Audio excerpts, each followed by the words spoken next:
This week, we look at the rural farm town of Rulo, Nebraska, where a group of people living on a farm took it upon themselves to create their own rules. Welcome to Small Town Murder.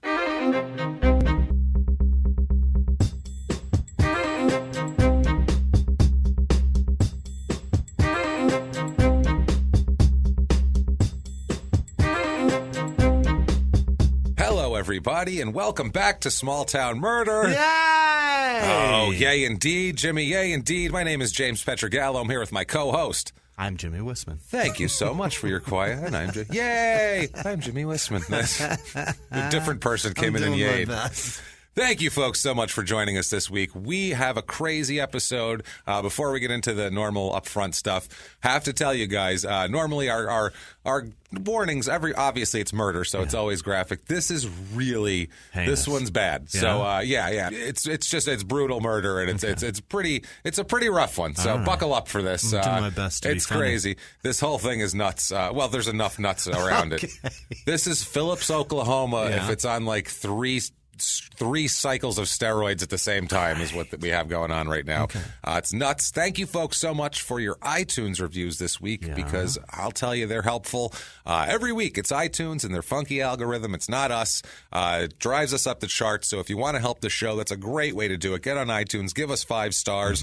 Doesn't matter what you say. We don't care. It's not for our ego. Just say whatever you want, really, honestly. I don't like brutal murder. That's all. That's fine. That's fine. That'll work. If that's not enough for you, though, if you're a superstar, hero producer of ours, and you want to show us that you want to keep the show as wonderful as it is for you, you can do that by going to patreon.com/crimeinsports. There it is. You can make a donation there, or you can make a one-time donation over at PayPal using our email address, crimeinsports@gmail.com. And I can't tell you, we say it all the time, it never has any less significance how much that means to us, those donations. Every dime counts, so thank you guys so much, honestly, for that.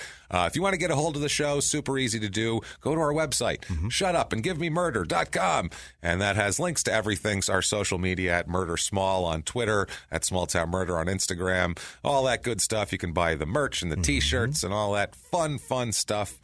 Tour information. Yeah, that's coming real soon. Up very soon. It's time for the disclaimer. Okay.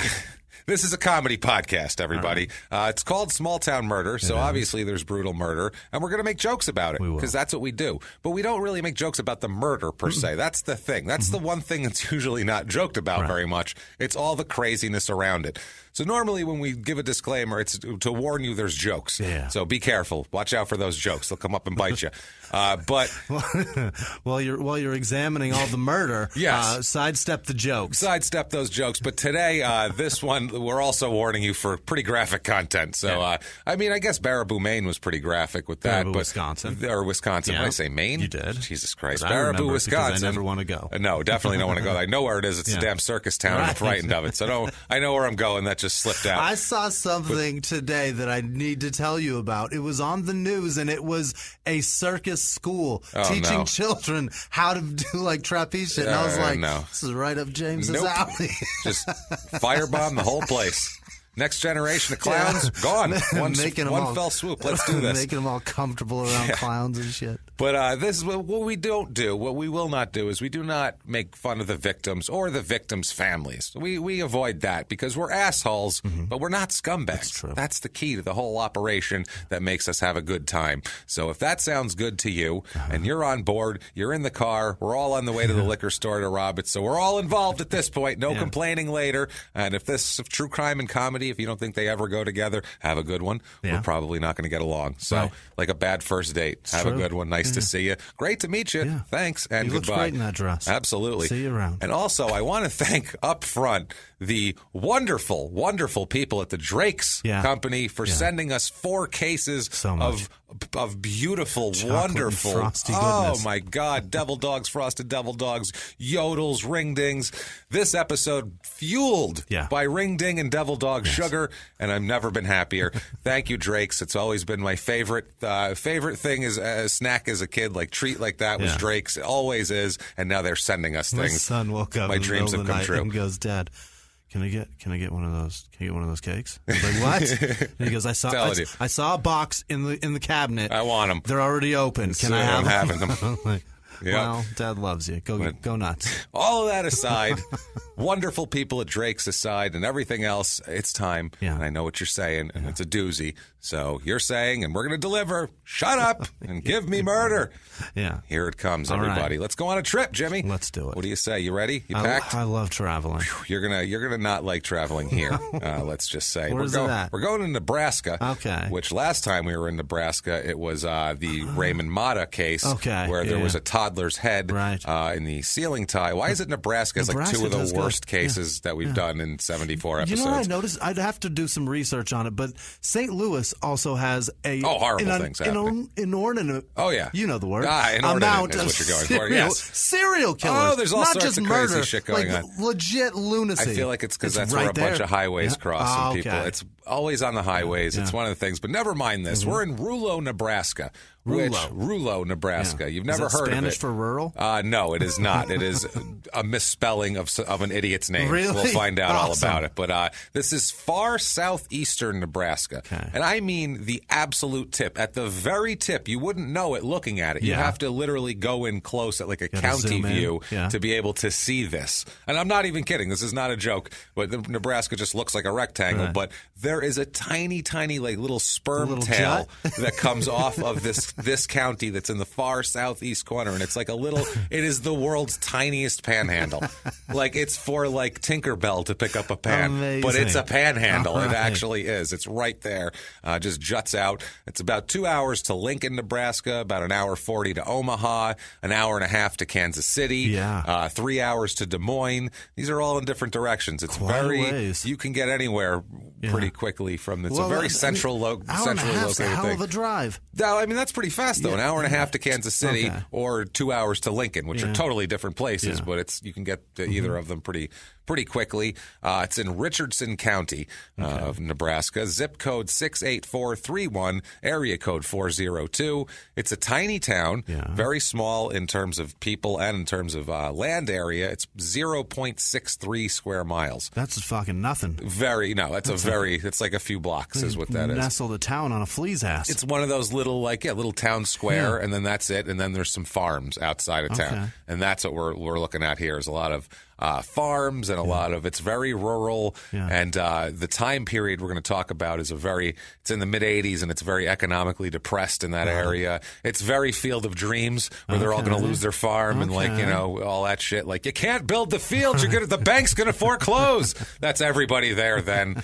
So that's what was going on. The motto here.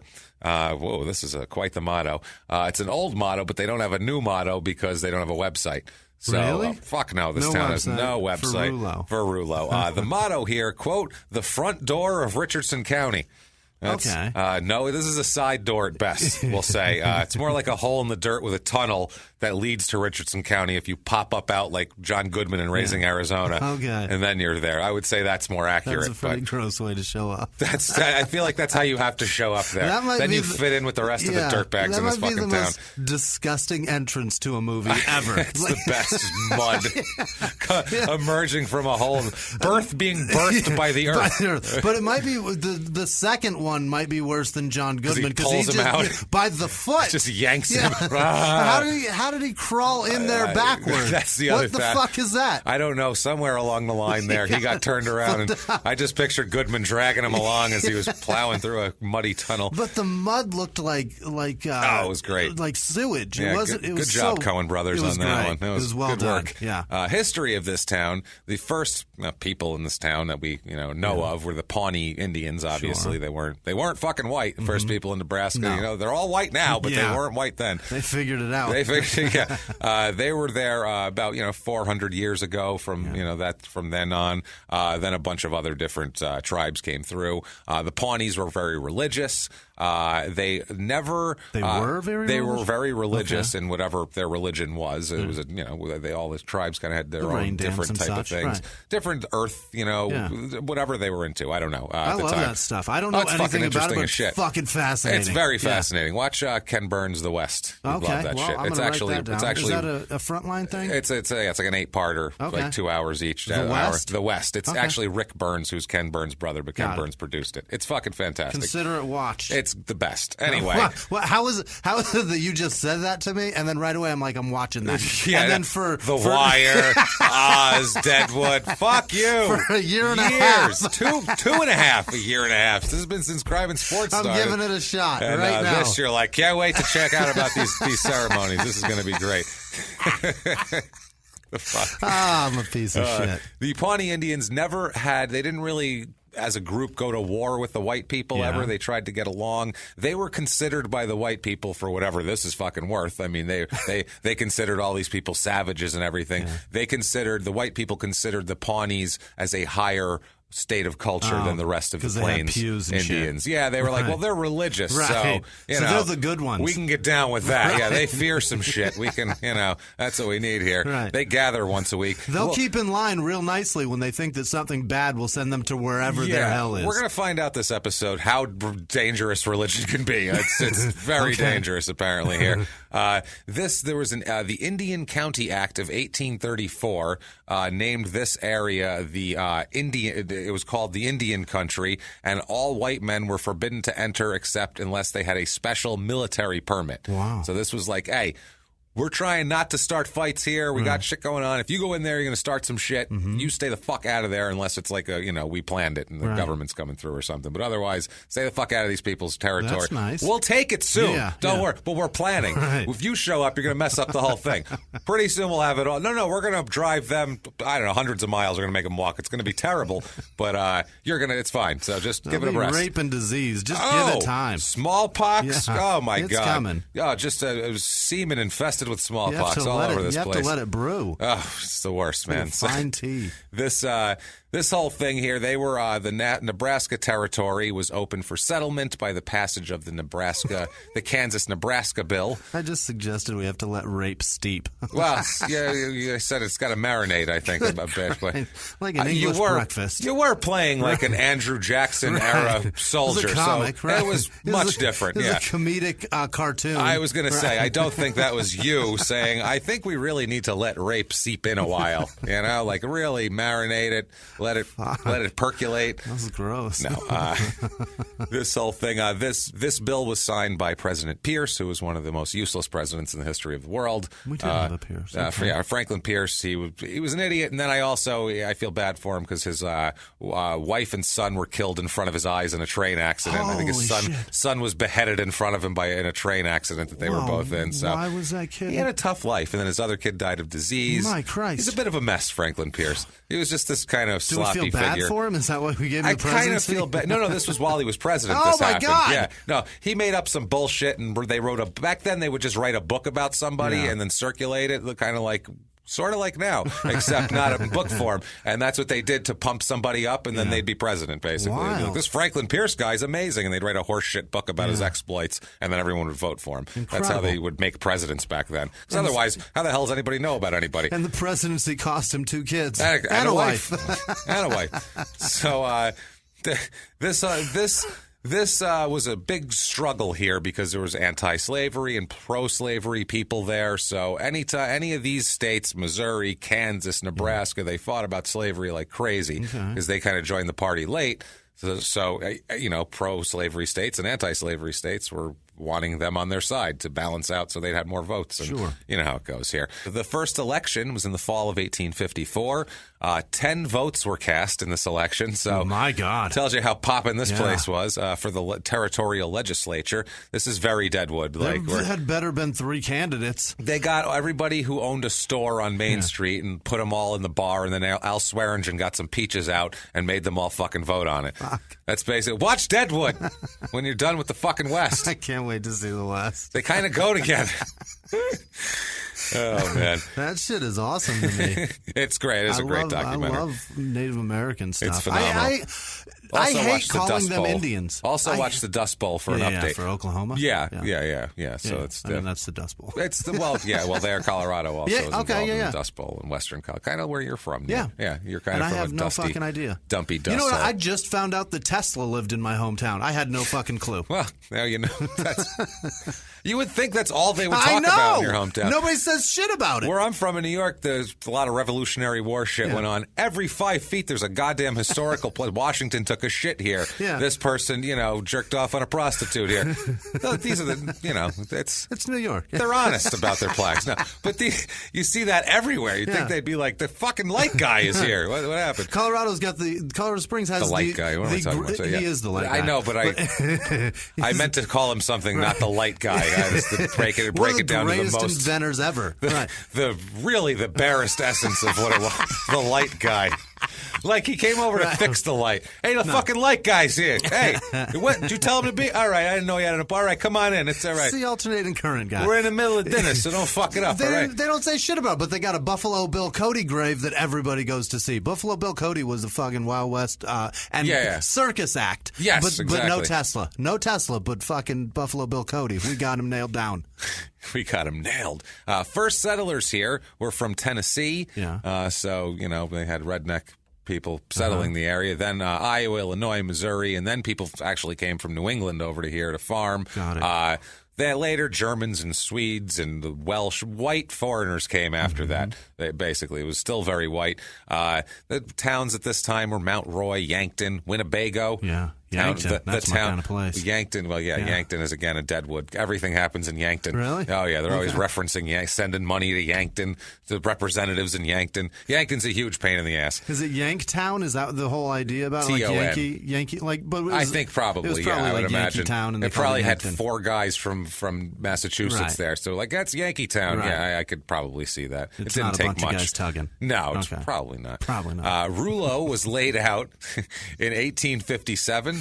It was named for, now Rulo is R-U-L-O. Yeah. Okay? It was named for Charlie Rulo, who is R-O-U-L-E-A-U, like the French version, Rouleau. Yeah.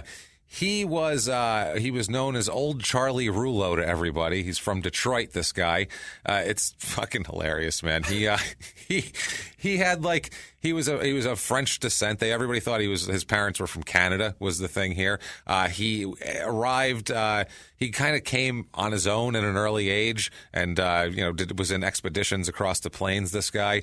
He did all sorts of shit, basically. He was very hot-headed. He had a lot of relationships, that sort of thing. Okay. They say that from the town website, it says there's various, not the town website, the county website that talks about, has a section on this town. Talks about he was known as being very generous. He would lavish gifts on people. He presented an entire block in the heart of the city to a complete stranger who sang a song he liked. That's it. He heard someone sing a song and he went, "This city block is yours now. Yours. I owned it. Now it's yours. There you go. Have it." Away. So that's the type. Just seems like an eccentric fucking nutcase. Yeah, sounds like a lunatic. It sounds like he's basically a lunatic. Yeah, and then also if he didn't like somebody for sometimes no reason at all. He just picked the guy out, say he didn't like him. The guy could say, "I'll give you $1 million for that land," and he'd tell him to go fuck off. Okay. Didn't care what the amount was. You could offer more money than anybody could ever seen or heard of before, and he would say, "No, nothing to do I won't with sell you a fucking thing. No, I won't sell you any land. Learn a tune, motherfucker." Yeah, people I like are going to be in this town, and that's it. So a very weird place from the start. Yeah. And it keeps that kind of flavor throughout its history, kind of where like. And he is what to this town? The founder? He's the founder. He owned everything and laid it out and named it after himself and all that shit. He picked the name. What do you think? Yeah, I don't think anyone else. He's like, let's not make everyone make fun of it for being French.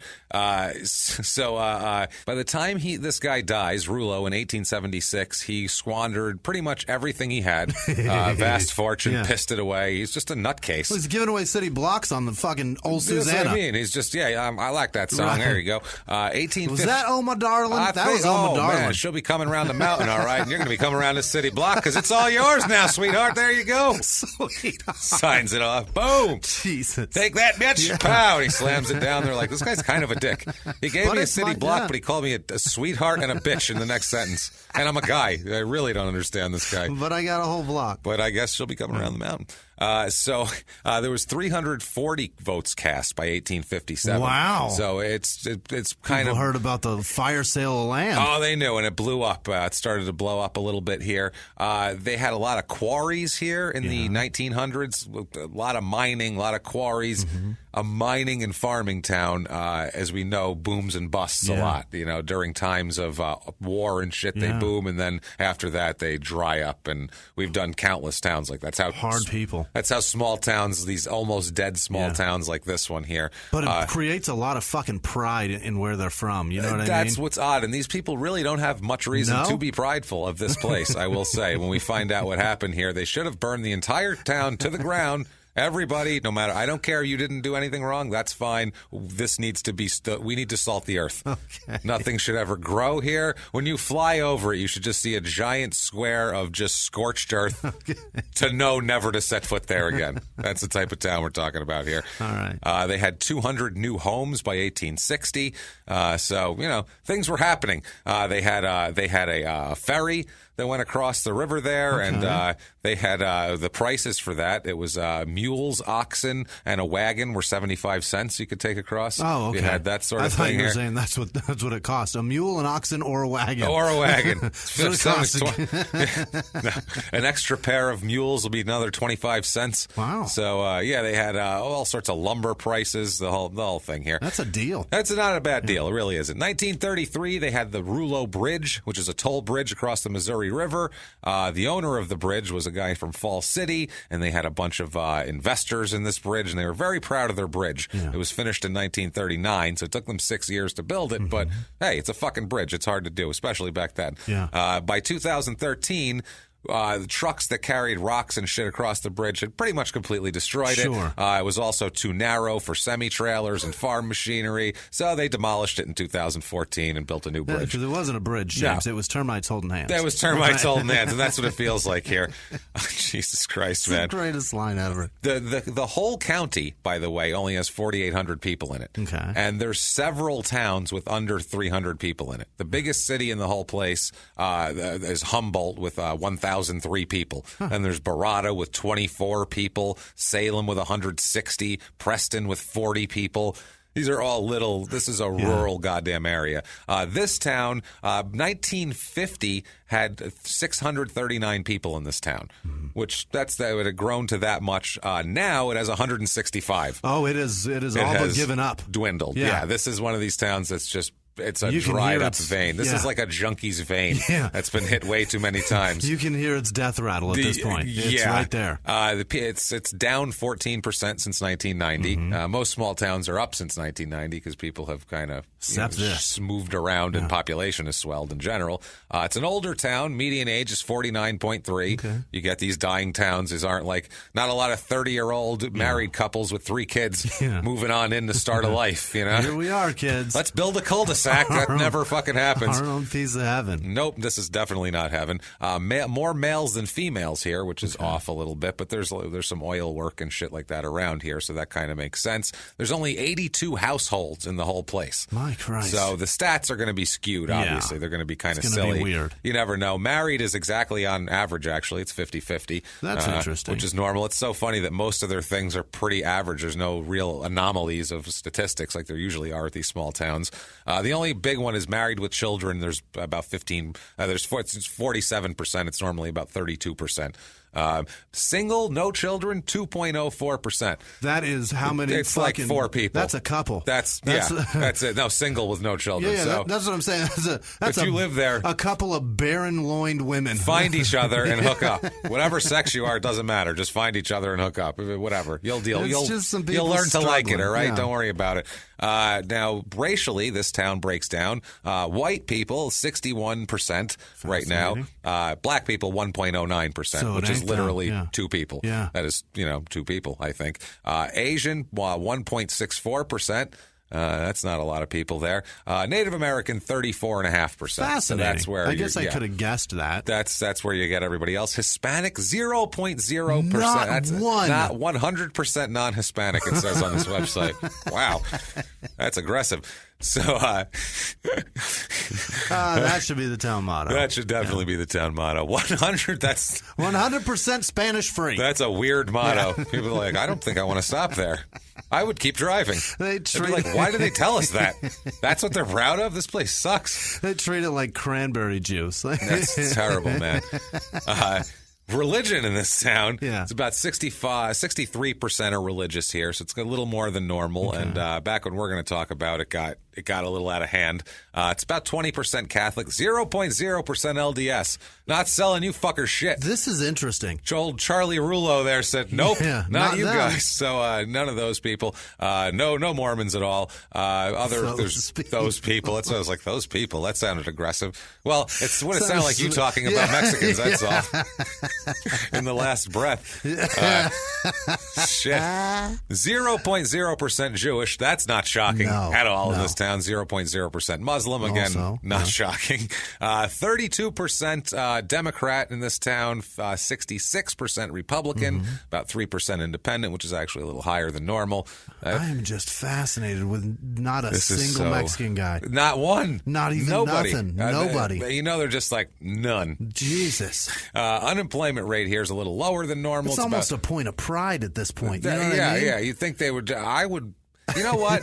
If you're Mexican, move here just to fuck their whole system. Just to ruin their whole system. Just to all be looking. They're like, look at them. Look at him. They're messing up all our statistics now. He's moving in, isn't he?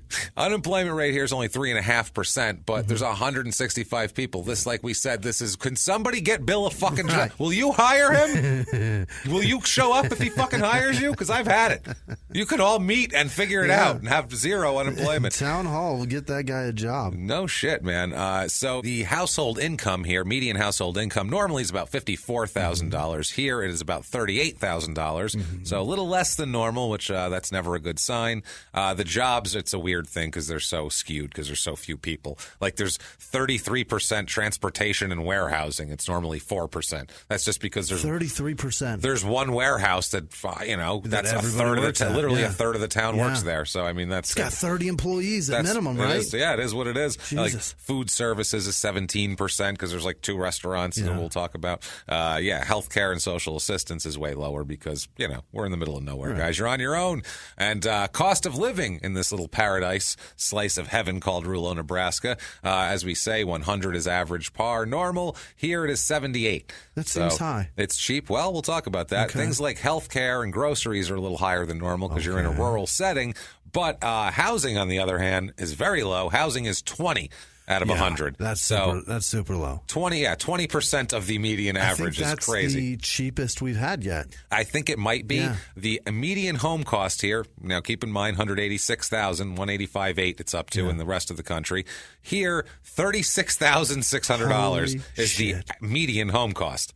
That's amazing. Median. I mean, that's like the price of a Honda Civic. That's insanity. Yeah, that's so cheap. An SUV is more expensive than that. Even a crappy one is more expensive than that. It's every minivan is literally more. Do you know that minivans are up to $50,000 now? Oh, that's nuts. I have never looked at a minivan, but that's. I only know that because my neighbor was screaming about how excited he was about his $50,000. I couldn't have been. You're an asshole if you listen about who I live next door to. I don't blame you. It's disgusting. Christ. About $50,000. 55% of the houses are under $40,000. Whoa! So that tells you there. And if we've convinced you that this is the only place for you, and hopefully you're Mexican and you're going to screw up their stats because we want you to do that, we have for you the Rulo, Nebraska Real Estate Report.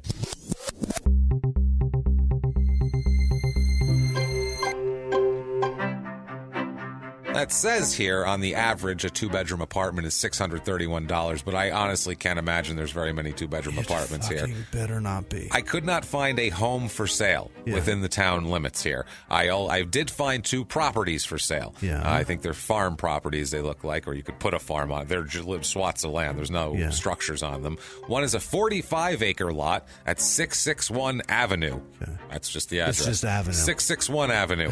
I don't know.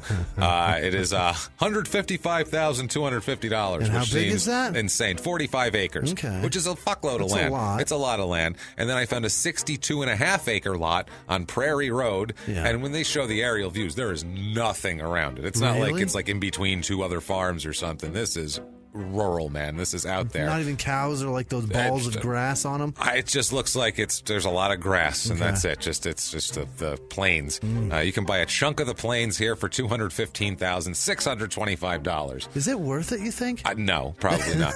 Maybe. I don't know the economics of farming. If it's good soil, maybe it's worth it. Or if you can graze there, I have no fucking idea how that works. But seems like I wouldn't pay that much money for that. No, it's the middle of nowhere and it's terrible. Things to do here. exciting.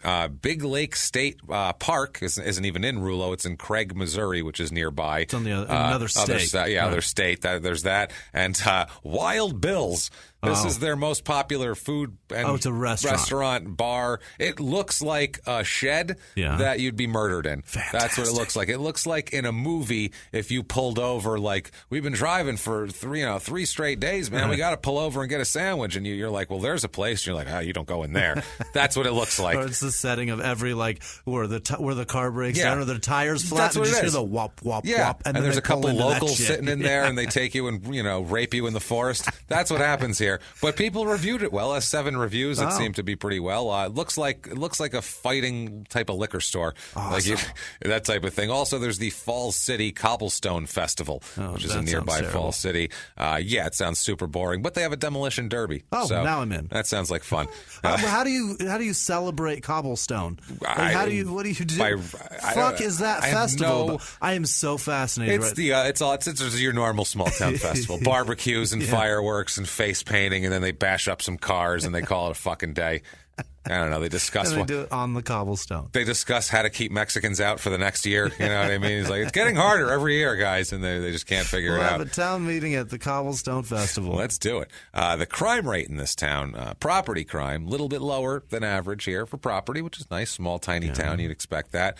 Violent crime, the Mount Rushmore, murder, rape, robbery, assault. Gorgeous. Violent crime, it's about 20% higher, but that could mean last year they had one more incident than normal. That jacks up the whole rate because there's nobody here. Yeah. And there's enough room here where you shouldn't have to murder anybody. Just, you have land. You're all spread out. There's 165 of you. Do you have to kill each other, really? Go to the next place. Yeah. Come on. Fred got pissed at the Cobblestone Festival and stabbed somebody I feel like over their did. Want of Mexicans. Yes, definitely. None! There will be none. None. So let's talk about some interesting goings-on in this town and some disturbing goings-on in this town. This is... wow, what a fucked up story. This story, first of all, I'm going to apologize right off the bat because this story, normally we give you every ounce, every speck of everything that's involved. It's impossible to do that with this story. Really? We could do a 3-parter on this story because the world around it, what causes this, it's like... Okay, I remember like in a cartoon when there's two things fighting and it's like a big ball of dust, big dust, and then other things get caught into it, and then they'll just spit shit out every once in a while. That's what this is. This is like this shit that's happening. Picture a big ball of dust, and it spit something out, and then it caused this thing that we're going to talk about. Oh, my God. This is the part that spit out. So we don't have any time to talk about the large... Shit happened on the outside of the whirling dervish? Yes. We don't have a time to talk about the large ball of human tumbleweed that's happening in a cloud of dust off to the side that causes this. So Maybe we should. It would take... We could probably do 4 parts on this because it's so deep and crazy. This is amazing. We're just going to talk about what this thing caused, and it'll make sense in a minute what I'm getting at here. And somehow these people figured out how to do that with 140 people involved. They did, and it's so rural in these farms that... people don't know what the fuck's going on in these farms, and that's where you get. It's kind of a survivalist type thing. It's a little white supremacy. It's a little mix some fucking off the wall wacky religious beliefs, and you got yourself an odd little farm cult and some weird shit happening. Well, there's barely any black people. There's no Mexicans. No, there's going to be some white supremacy for sure. Well, let's find out because it wasn't the town's fault. This came to the town. We can't blame the town for this. This is what I mean. It was spit out. Of the fight.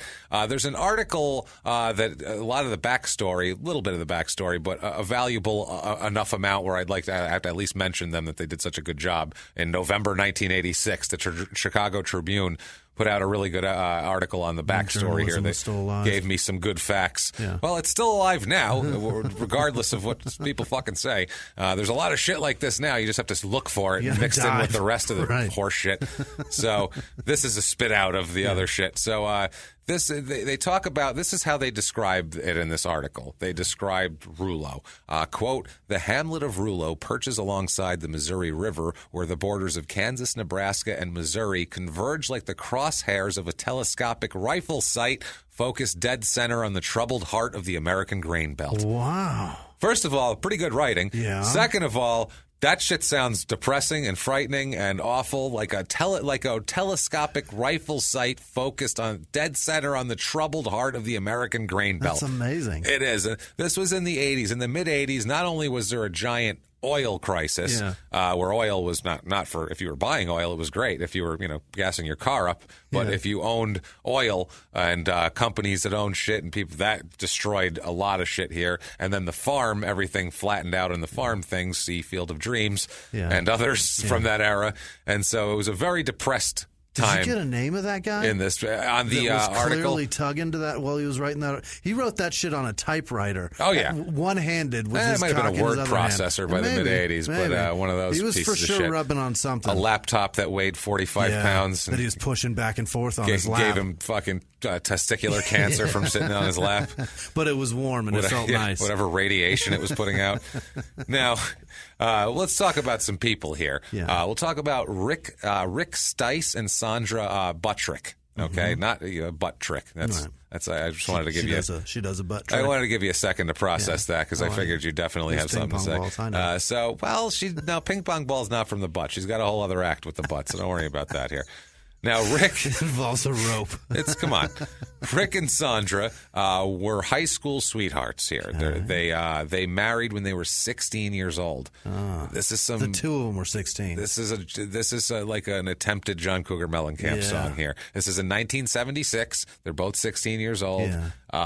This is Jack and Diane, I guess, attempt, and it doesn't work out that way. We'll put it that way. But they do get married at 16, which I would think you'd need parental approval at 16, I think, even in the 80s, even in Nebraska. Who knows? But who knows?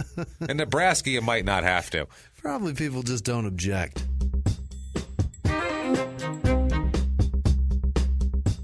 And now back to the show.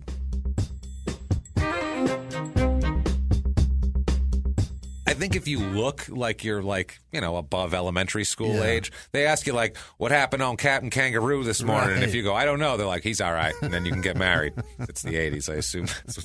What brand do you smoke? Y'all see the Smurfs this morning? Right. No, they can smoke at 9 down there. Point. At 8. That's too young. Got to ask them just some age-focused shit here.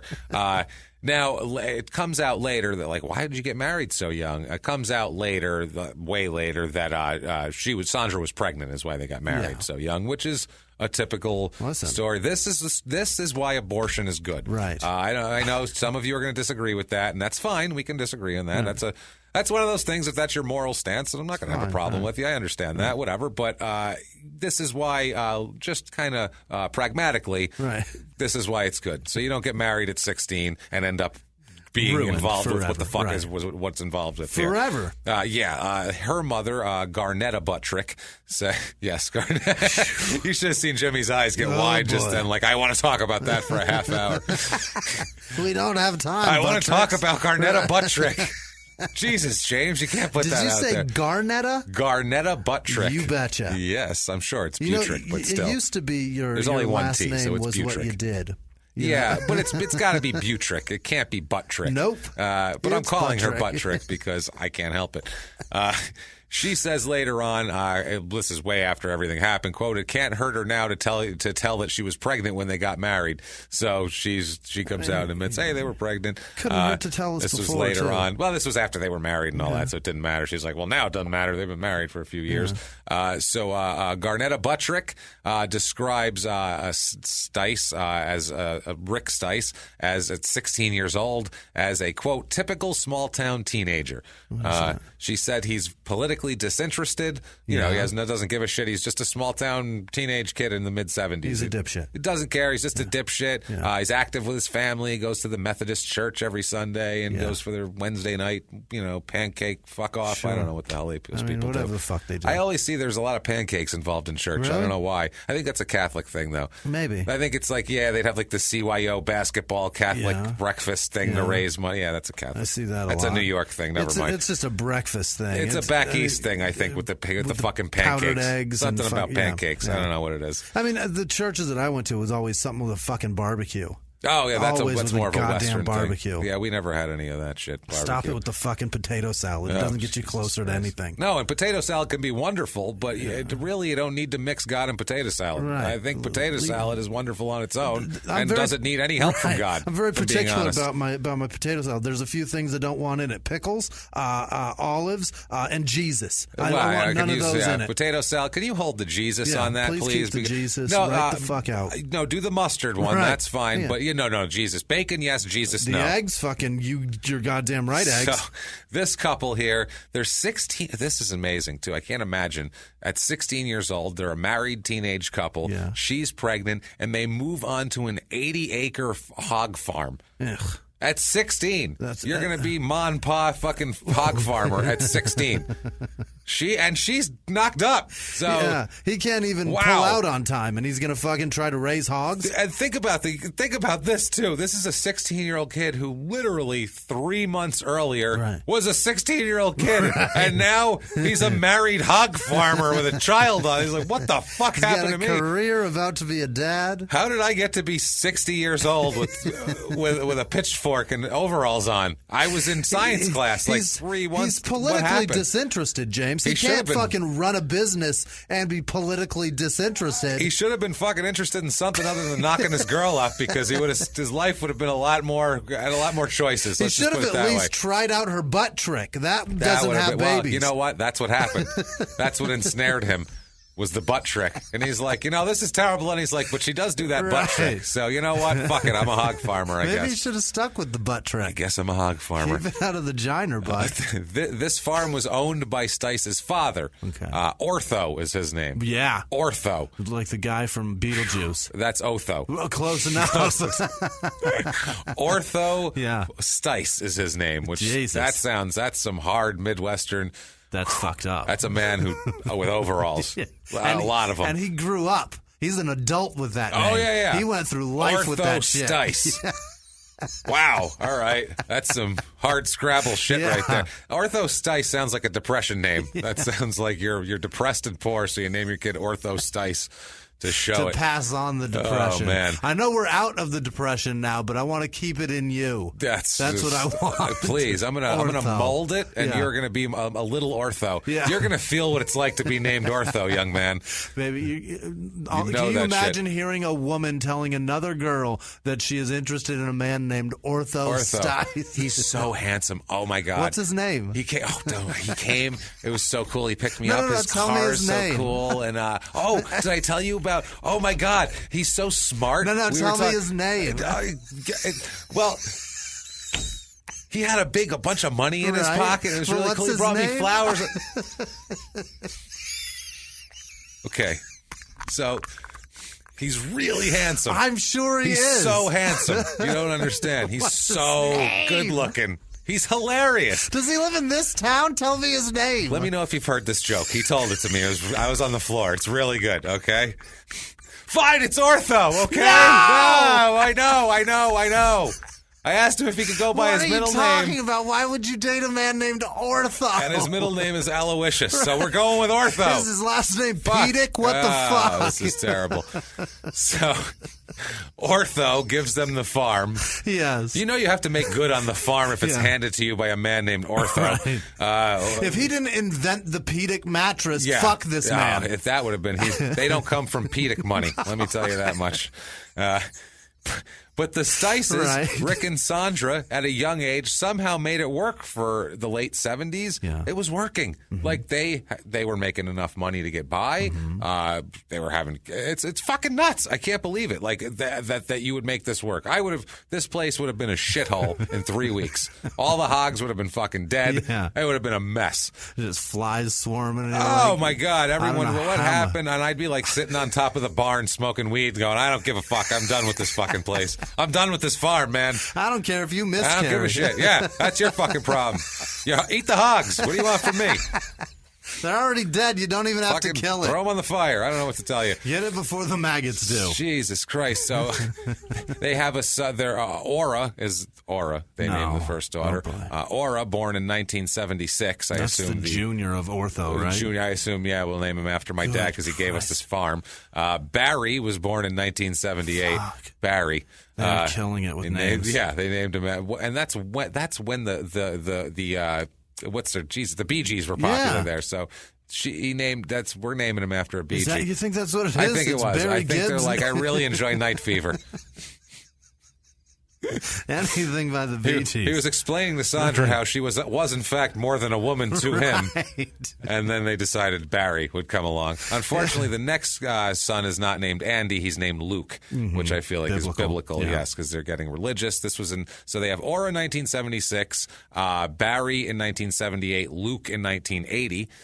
They borrow some money from the bank also to fix up the farmhouse, modernize the hog pens, buy a new pickup to take things to market, modernize their operation. They figure if we spend a few bucks, we can make a lot more money on the farm. They're investing in their own business. That's business. Hey, you know what? This, for right now, 2 kids. They got pregnant at 16. They decided to keep it. They got married. They said, fuck it, we're going to make it work on a fucking hog farm. And then they're doing it. By like 18, they got 2 kids, and they're borrowing money for farm equipment and hog pen modernization. It's amazing. I was not doing that in 18. By 18, if someone came up to you and asked you about hog pen modernization, you'd be like, what the fuck are you talking about?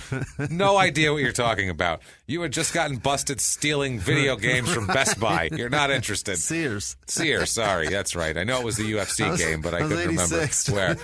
I would assume, well, you know what? Who got the last laugh there, Jimmy? It doesn't really matter. I still bought shit from you. Once they're all closed, you can go back to their barren left behinds and go, I'm here now, Sears. Guess who's still got a shitload of your craftsman's tools, that's bastards? Right. Yeah, and if they break, I'll be coming back. Yeah, they won't be there. So by 1980, by 1980, Luke was born, like we said. The family started to become a little bit troubled financially. The hogs weren't making the money anymore. No. Well, the hogs were paying the bills for a while here. Now the hogs weren't bringing in enough money to cover the living expenses and to make the bank payments for the loan to modernize the farm, which now they're in Field of Dreams trouble. And this is mid-'80s? This is 1980. Okay. So this is the beginning of that whole time period of sad farm songs and Farm Aid and all. This is when all this shit is starting. This is exactly what they're talking about. Is it here. because of like the modernization of farming, where it was like streamlined slaughter and all that shit? It's everything, man. You had to just modernize. If you had farm equipment that was from 1945, the last time Ortho was using it, and it's 1980, and you're trying to make a buck. Yeah. Fuck, man, you can't compete with the guy down the street who's got good equipment, who can produce things quicker. He's got a conveyor belt for the pigs. It's a business, It's a business that you have to invest in, and this is also the time when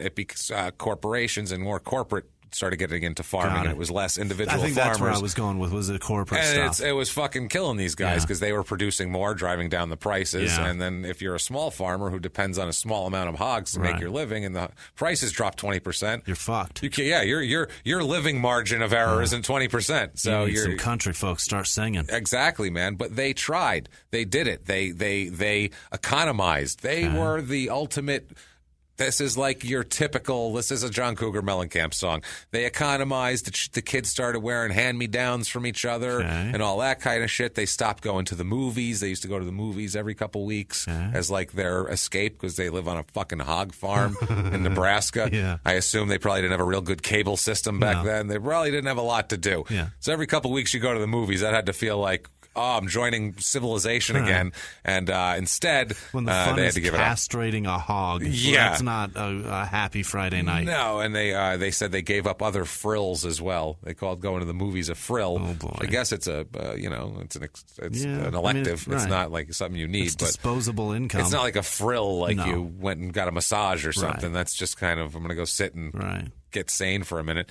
April of 1982, things were so tight that they had to drop their health insurance so they could use the premium money to cover the loans so they didn't get their farm foreclosed on. So this is what I mean. They've squeezed. Rolling the dice on their own health. They're squeezed to the point where they're just all sides are squeezing them, and a lot of people went through this. This was a this story could be told a million times over from this era, 1982, 1983. The economy was in the shits.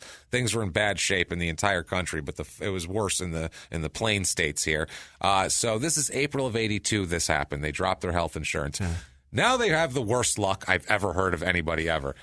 The next month, Jimmy, May 1982, the next month, Sandra is diagnosed with Hodgkin's disease. How the fuck? Are you fucking kidding me? She goes her whole life, health insurance, no problems. Whatever. Drops it a month later. Whatever religion you are, change religion. Because that God sucks. That one is not a good one. He's a shit. He's doing a shit job. He doesn't like you unless you have health insurance? You can't have worse luck than that. No. And this was...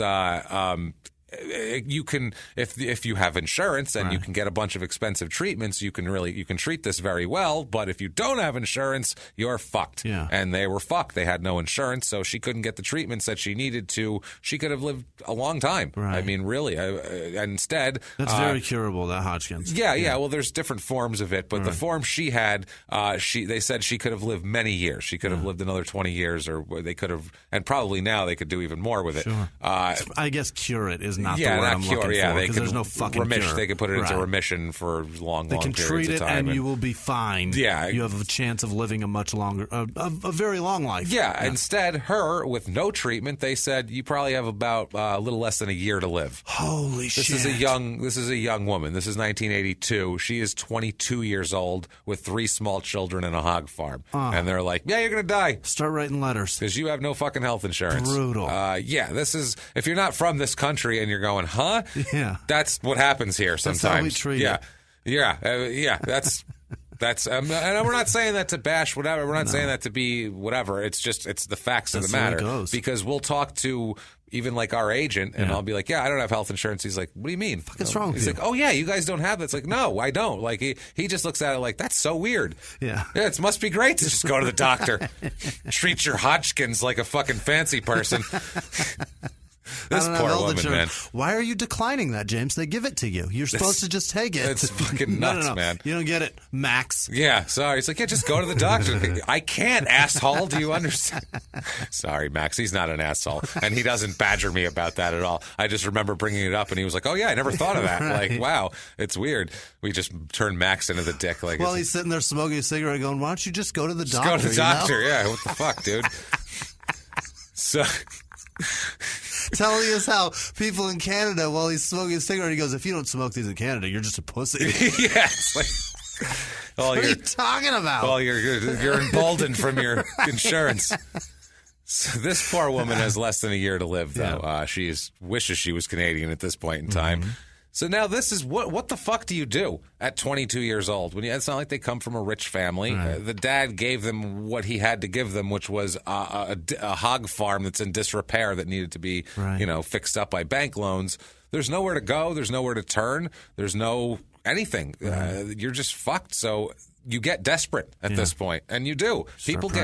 People get super desperate. Yeah, they try weird treatments. Yeah. They'll try, holistic things that may or may not be helpful, whatever. They'll also seek people like faith healers is the problem. And these people, I'm sure there's some of them out there who genuinely feel like they're trying to help people. Most of them are taking advantage and preying on people who are in the lowest state of desperation and are just looking for any form of hope. And they come in and basically use that for their own purposes and then discard them on the side of the road like garbage. So that's pretty much what a lot of these people do, take their money, that sort of thing.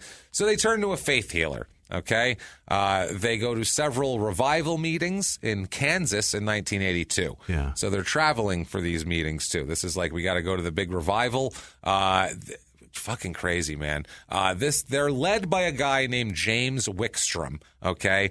James Wickstrom, this is what I mean. We could talk about James Wickstrom for 3 hours. Okay. No problem. And his insanity and his group that he formed and he was the head of and the shit that he was preaching and all of this. Yeah. We could talk about it forever, but it really is only relevant to this case in what it ended up skewing people to do here. Got it. So we'll keep it.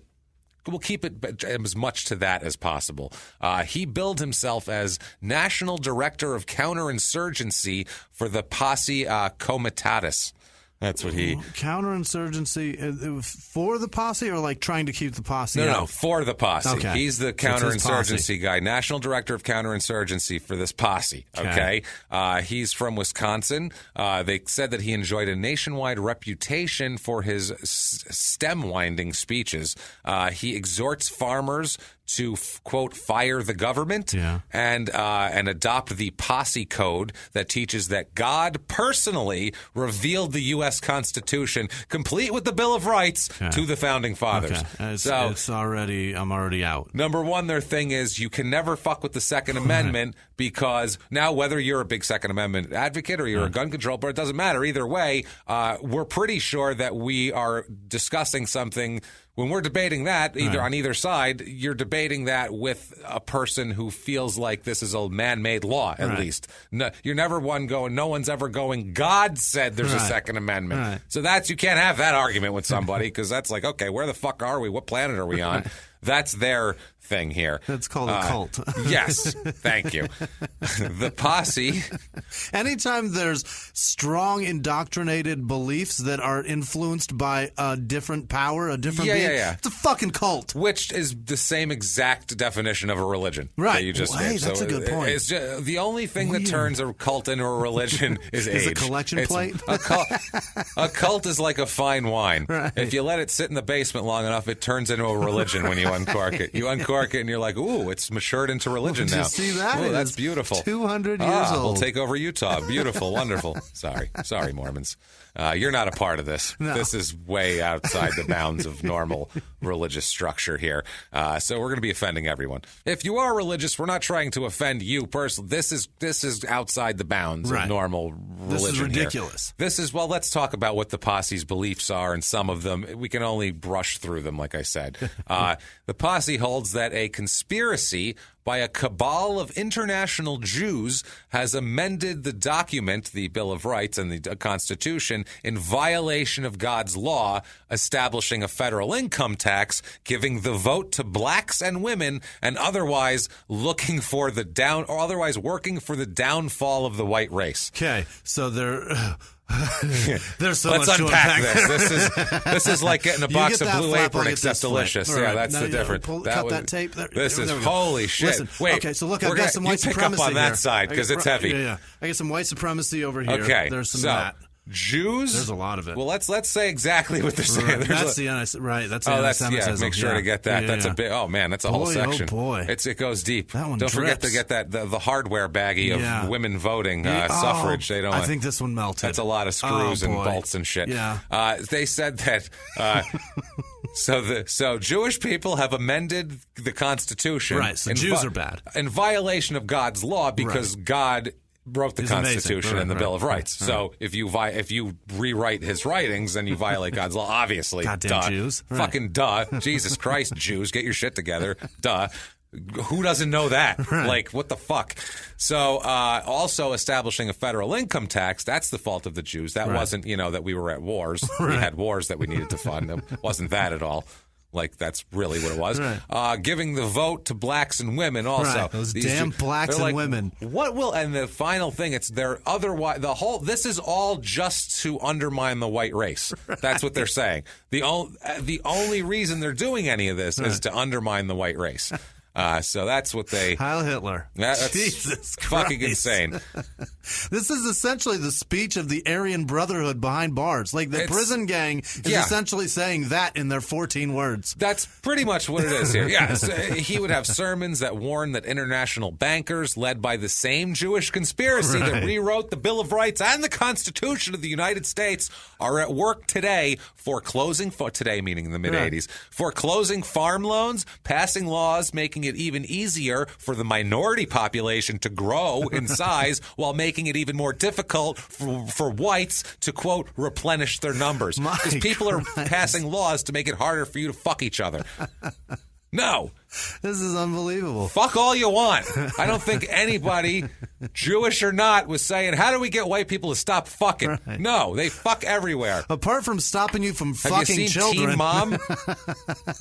All they do is fuck. Right. They're everywhere. Oh, good Christ. Holy shit. So, wow. They're working, this is a big conspiracy. Because you got the Bill of Rights, you got to let blacks vote, you got to let women vote, the income tax. Now, how do we take farms away from white people? And while we're at it, how do we get these Puerto Ricans to fuck more? Right. Holy shit. Like, let me say this, though. This is how great it is to be a white person in America. Like, if there was a group of black people that had that same thing and changed the word black people to white people and then changed the word, the white man part to black people, there would be a fucking war. There would be so many federal agents closing in on that shit. It would be so nuts. They would do something crazy like elect Donald Trump president or some crazy shit like that. Wouldn't that be weird? Just to let you know, this recording taking place November 24th, 2014. So, it's weird. Next election, anything's possible. Anything could happen. I hear 2016 is going to be crazy time. It's going to be wild. That's just bananas that's how fucking white people get away with everything. We can do fucking literally anything, including forming a cult that nobody fucking stops that sounds already like this is the problem This is an issue. This cult is an issue. Yeah. Number one, this is what Wickstrom said at one point. And let's say this 5 million times over. Everything we say that we quote these people, we don't fucking agree with this. This is not small-town murder-approved behavior. Because we had another episode where I was quoting an insane Nazi MMA fighter and said something, and one person got offended and said that we said the N-word, which we quoted him because it was important to see how crazy this fucking guy was, that he said this in public, and it wasn't as powerful the other way, and you needed to know how crazy he was. And it was one of those things. And we said we weren't happy about it, and we're not happy about this either. But they fucking said it, and you have to know how crazy these people are. I had to tell a college-age British girl to shut her fucking mouth and don't listen to this show ever again. We both had to do it, Yeah, that was bad.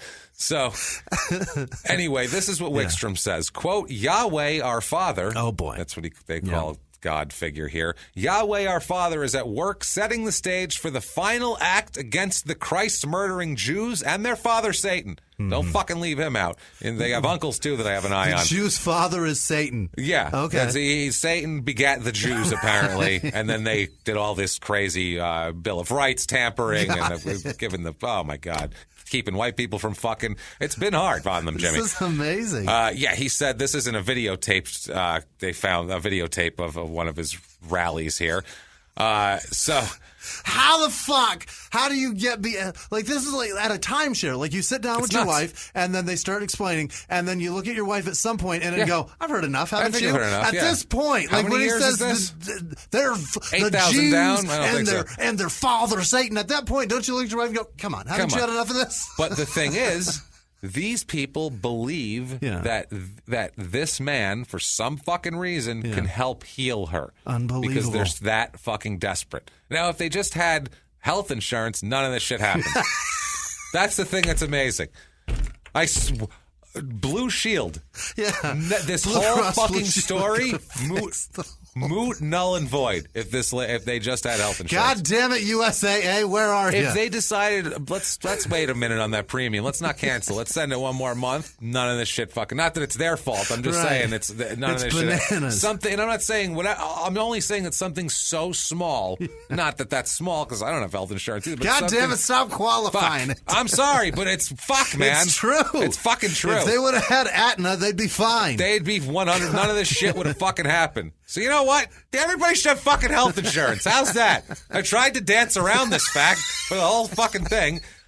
And it sucks. Right. We should all have fucking health insurance. If you don't fucking agree, eat dicks. I don't know what to tell you. I'm not saying who should pay for it, blah, blah, blah. But we should all have fucking something to not have to go seek out assholes who say shit like this to faith heal your wife. Fucking crazy. Holy shit.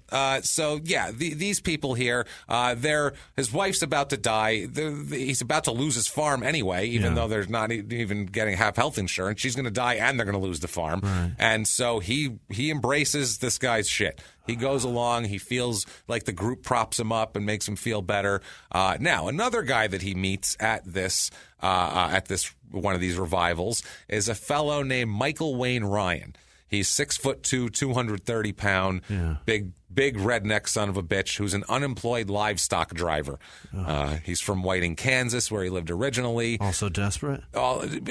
Desperate, an asshole. This guy's a bad guy. Okay. He's just had a lot of problems. He's kind of lazy, too. Okay. He loves weed, which I find very odd. You'd think he'd be much more chilled out, but he fucking loves weed to the point, I guess, of it not being a good thing for him.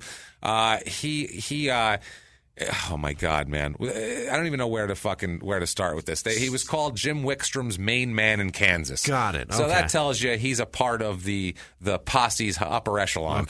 Okay. He had a crew cut. He had a big giant beard because he wanted to be like the Old Testament. He wore overalls, and so imagine this guy: crew cut, giant beard, Old Testament style beard, and bib overalls on. Fucking wrestler. Yes. Yeah. He looked like Hillbilly Jim if he had an unhealty cousin. Yes. Like, what was it? Uncle Elmer. He looks like a skinnier Uncle Elmer from back in the day that 5 people will get that reference. Have fun, Jason Fuller. Enjoy that reference. So, crazy shit starts happening here during this time.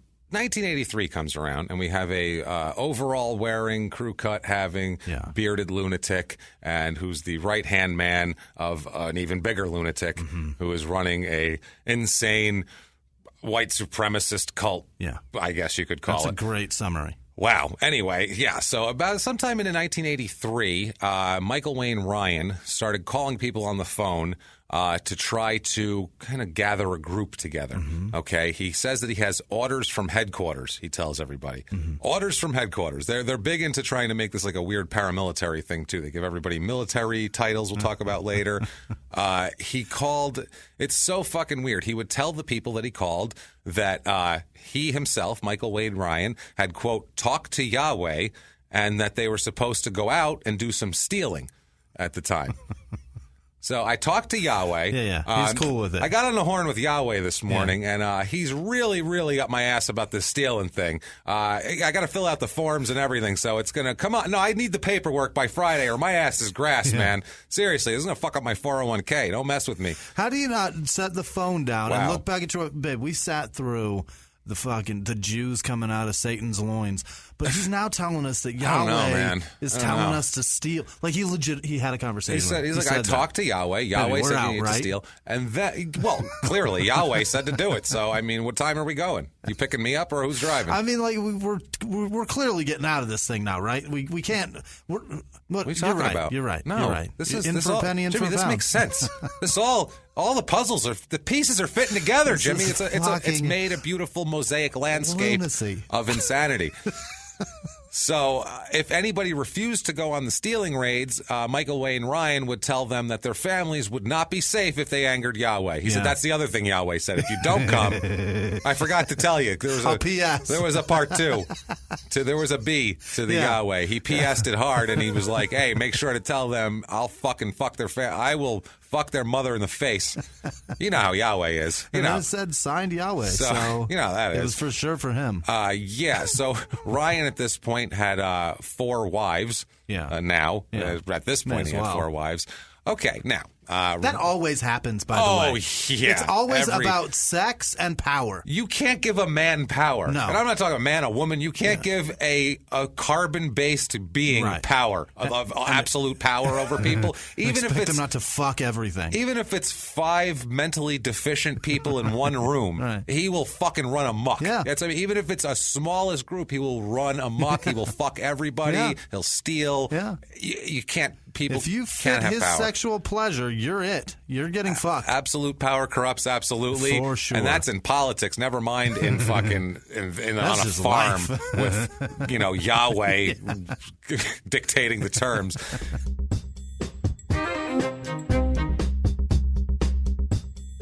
And now back to the show.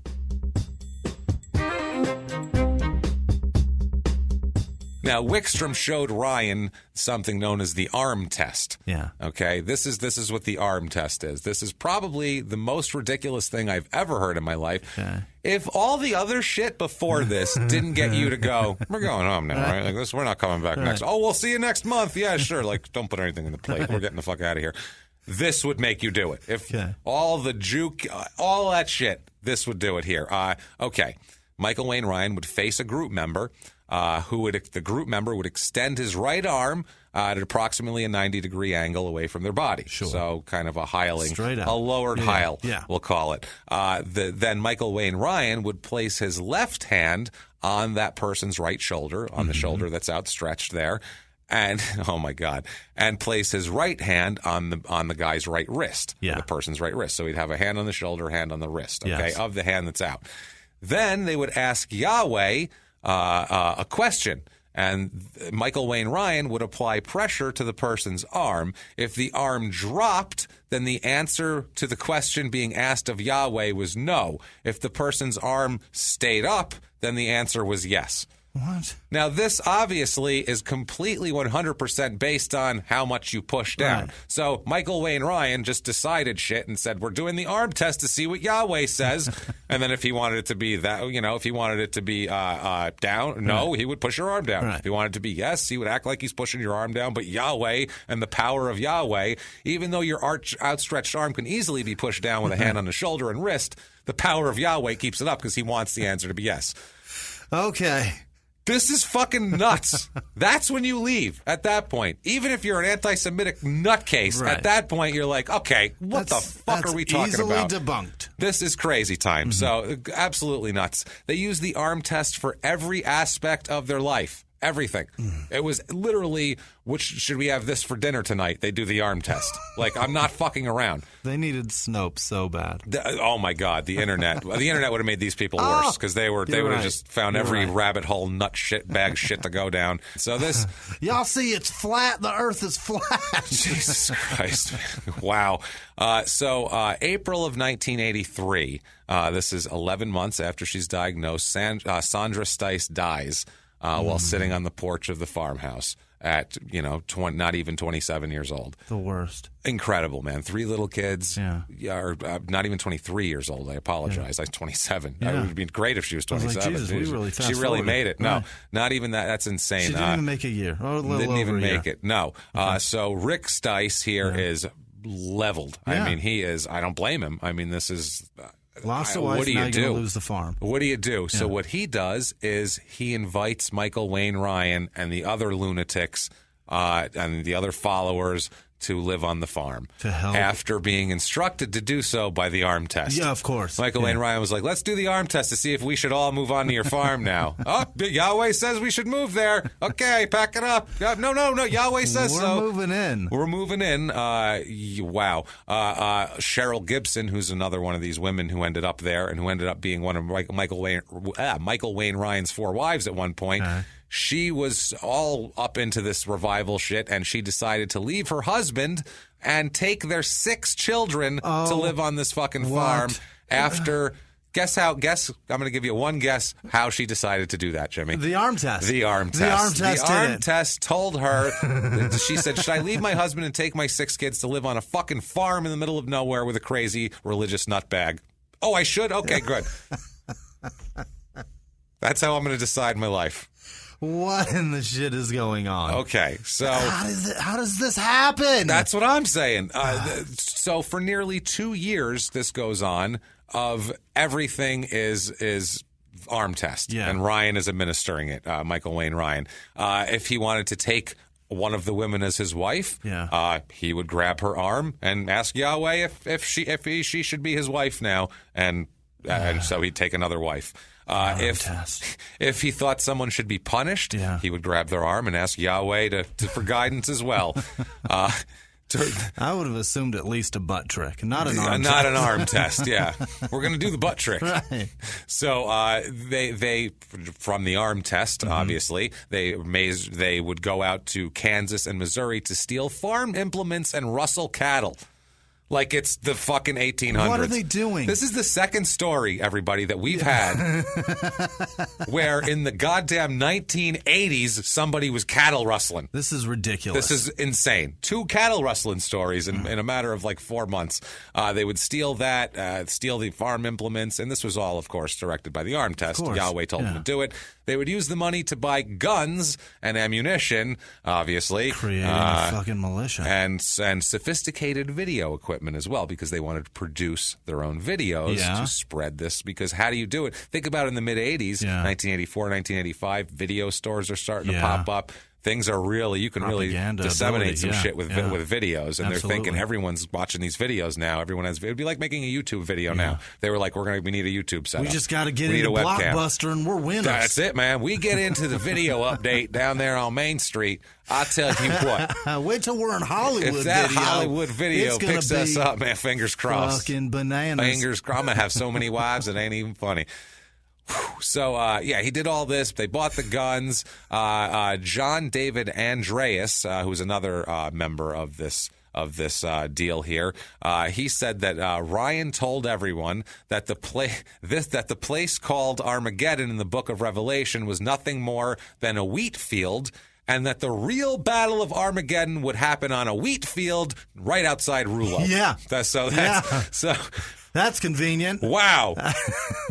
Ain't it convenient? Everybody. Now, this is crazy. Now, you would think Armageddon's a big planet. Armageddon could happen anywhere, right? Happens to be. Right here. You could see it right over that hill there. That's going to be Armageddon right there. Crazy, right? Isn't that amazing? Well, that's just the guidance of Yahweh putting us in the right place. By also doing the arm test, Michael Wayne Ryan figured out through the arm test that he had the spirit of Archangel Michael. Yeah. So he is the spirit of him flowing through him. This is so dumb. And by 84, he also told everyone, Ryan, that he could communicate directly with Yahweh through his mind now. He doesn't even need to speak it anymore. He's got a real mind control thing going back out there. Here's why it's great to be white, but it's also bad to be white, because black people would never do this. Because black people are not this fucking stupid. This motherfucker's out of his mind. Are you crazy, motherfucker? Mexican people steering clear of this whole fucking town. Yeah, they're they'd be like, we ain't, no, they say no. No. No, a Lady Guadalupe. You're not going to force Mexican people to move to a farm because they know who's going to be doing the fucking work at that point. And they're going to be like, nope. Oh, you want us to move to the farm with you? Bunch of white people and a few Mexicans. No. I don't think so. Gee, what's my job going to be? Just a guy hanging out. Just a guy showing people the arm trick. Am I going to be doing administrative work, paperwork, shit like that? Oh no, I'll be in the field. Right. Exactly. I'll be farming. Fuck that. These people were required to listen to dozens of audio and videotapes of Wickstrom doing his sermons. Obviously, they would indoctrinate him that way. And then this is the strangest thing: repeated over and over and over again screenings of the movie Red Dawn with Patrick Swayze. What the fuck is going on? Because Soviet troops invade the heartland and all the farm town local teenagers have to fight them off. So basically they're saying, this is what it's going to be like. Because he's saying this is what the government's going to do, and then you have to fight off the U.S. government like Red Dawn style because Patrick Swayze can take down the Soviets. I'm fucking speechless. His fucking superhero is Patrick Swayze. How great is it, man, that his fucking superhero died of pancreatic cancer in like 2 weeks? Yeah. Weak pancreas. That's his problem. Strong on Russians, weak on pancreas. That's your hero? Sorry, Swayze. It's not your fault. It's not. What the It's funny that he's weak. I don't know. I apologize for repeatedly just saying, what the fuck? But what the fuck? This is crazy. What is happening in this town, man? Ridiculous. What is going on here? So Ryan repeated some arm tests to see if it was okay for everyone to smoke marijuana. And surprisingly, weird. Yahweh's cool with it. He's cool. Yahweh's like, no, it's cool, man. It's cool. Make sure you pass it. Don't be bogarting that shit, and it's all good, brother. To the left, man. So he would urge everyone to smoke weed and then run around the farm firing their automatic weapons at various targets that represented Soviet soldiers. Holy shit. So they're doing like training like Al-Qaeda fucking like you'd see on TV after 9/11, the guys on the monkey bars going across it. They're doing weeded up Al-Qaeda. But just high. Like, what the fuck what kind of a strategy is that?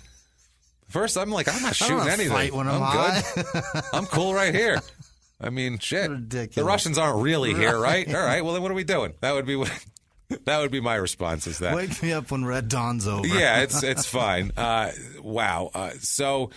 Jesus Christ, man. He said that the true chosen people of the Bible are white people of Nordic and British descent, and that people known as Jews today are actually a tribe of Indo-Turkish Khazars fathered by Satan. Yeah. So that's the real. They do call themselves a tribe. No, there you go. So wow, this is kind of a Christian identity thing here too. One of those kind of crazy fucking things here, and there's been a lot of those. If you see neo-Nazi and Klan, there's a lot of neo-Nazi Klan rallies, all that shit. Yeah, that sort of shit here. Obviously, the anti-defamation leagues have been on top of these people for a long time, pointing them out. They also explained it's been explained that these people, often these posse members would take the Christian identity thing a step further and maintain the same kosher diet as the rules do for Orthodox Jews, which makes no fucking sense at all. I don't understand what that is. They were meeting every Saturday originally to study the Bible. This is before they all came to the farm.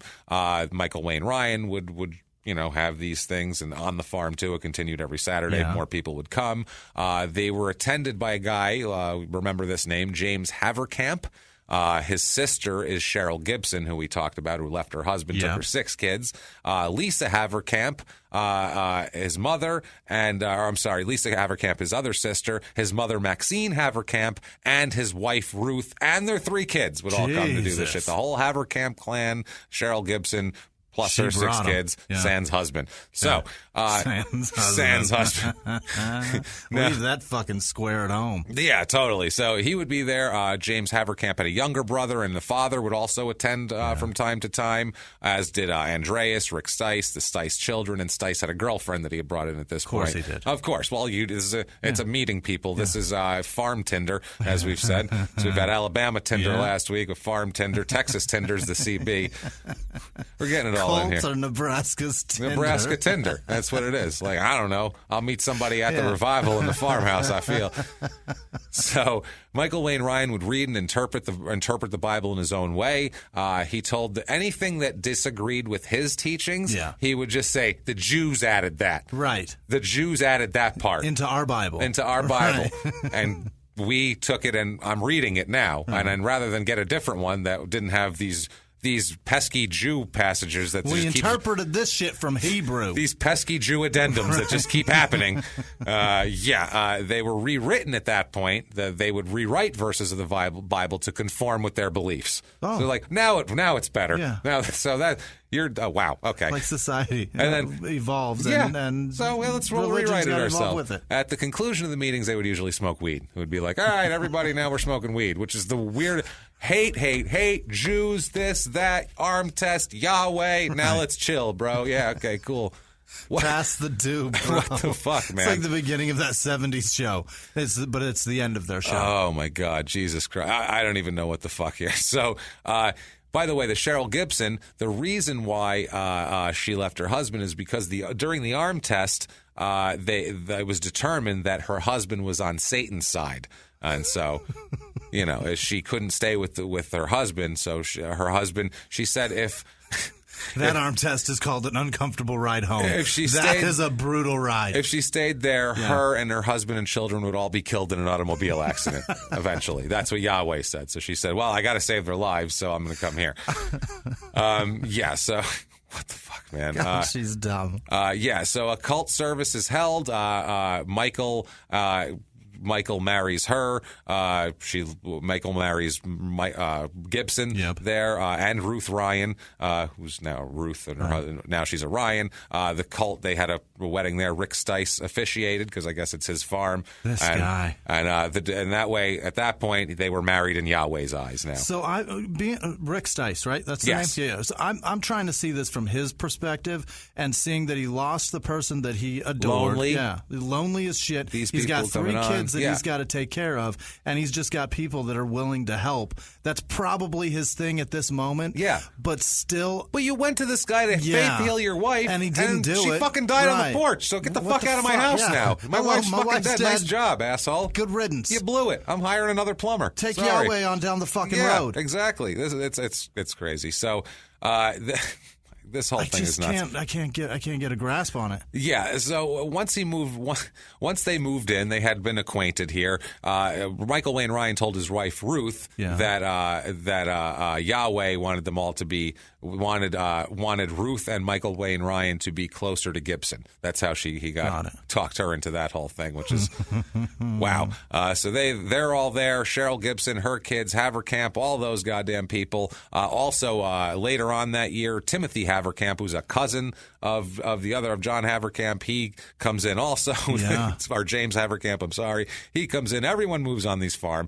There was 7 adult men, including Dennis Ryan, who is Michael Wayne Ryan's son. 3 adult women, who Ruth Ryan, Gibson, and their 15-year-old Lisa Haverkamp is also there, and 10 children. That's the basic group. And Maxine Haverkamp, James's mother, would come in all the time and hang out. Basically, if you're a Haverkamp, you're involved. You're a Haverkamp, you're involved. There's 10 kids. There's basically 10 adults and 10 kids, and then people who come in and out. That's the whole thing here.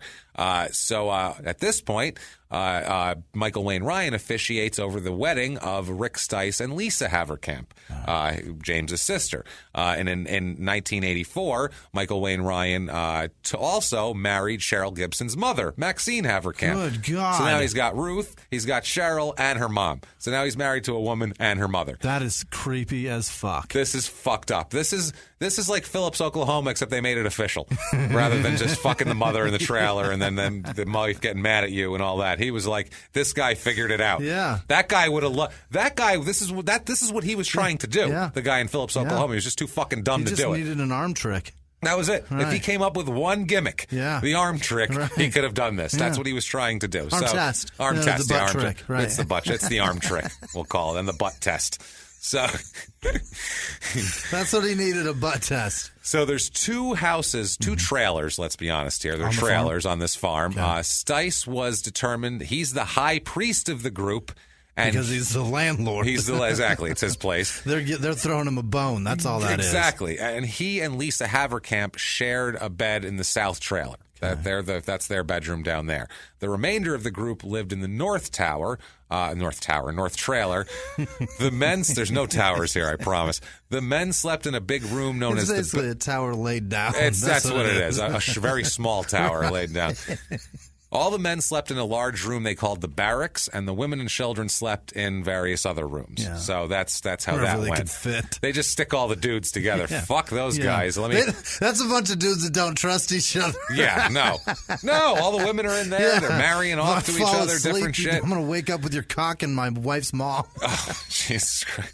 Who happens to be my other wife. Oh, by the way, did I mention who happens to hear? This is my mother-in-law wife. Huh? What was that? Who was that guy? It's my mother-in-law wife. It's all right. Nah, she don't mind or nothing. It's great. I get them all in the room. You heard of a midwife? This is my mill wife. We fucking What's a dance mill wife? around. You know how it goes. What do you want from me? So this is so gross. Once Ryan's at the farm, he uses the arm test to determine what we should use this farm for. And he determines that Yahweh would like them to stop raising hogs because pork violates kosher law. Oh, that's right. Stop raising these hogs. Now, that was the only source of income on this farm. Right. So within a few months, the bank foreclosed on the farm. Of course. That's all we have to pay these loans. Yahweh will take care of it. Wow. So he loses the farm. The farm ends up being purchased then by James Haverkamp and Lynn Thiel. This is with money stolen from James Haverkamp's father. So wow. They steal money from his father, including, because, Maxine is in on it too. Right. She helps steal the money, and they steal it to buy the farm so they can all live on it.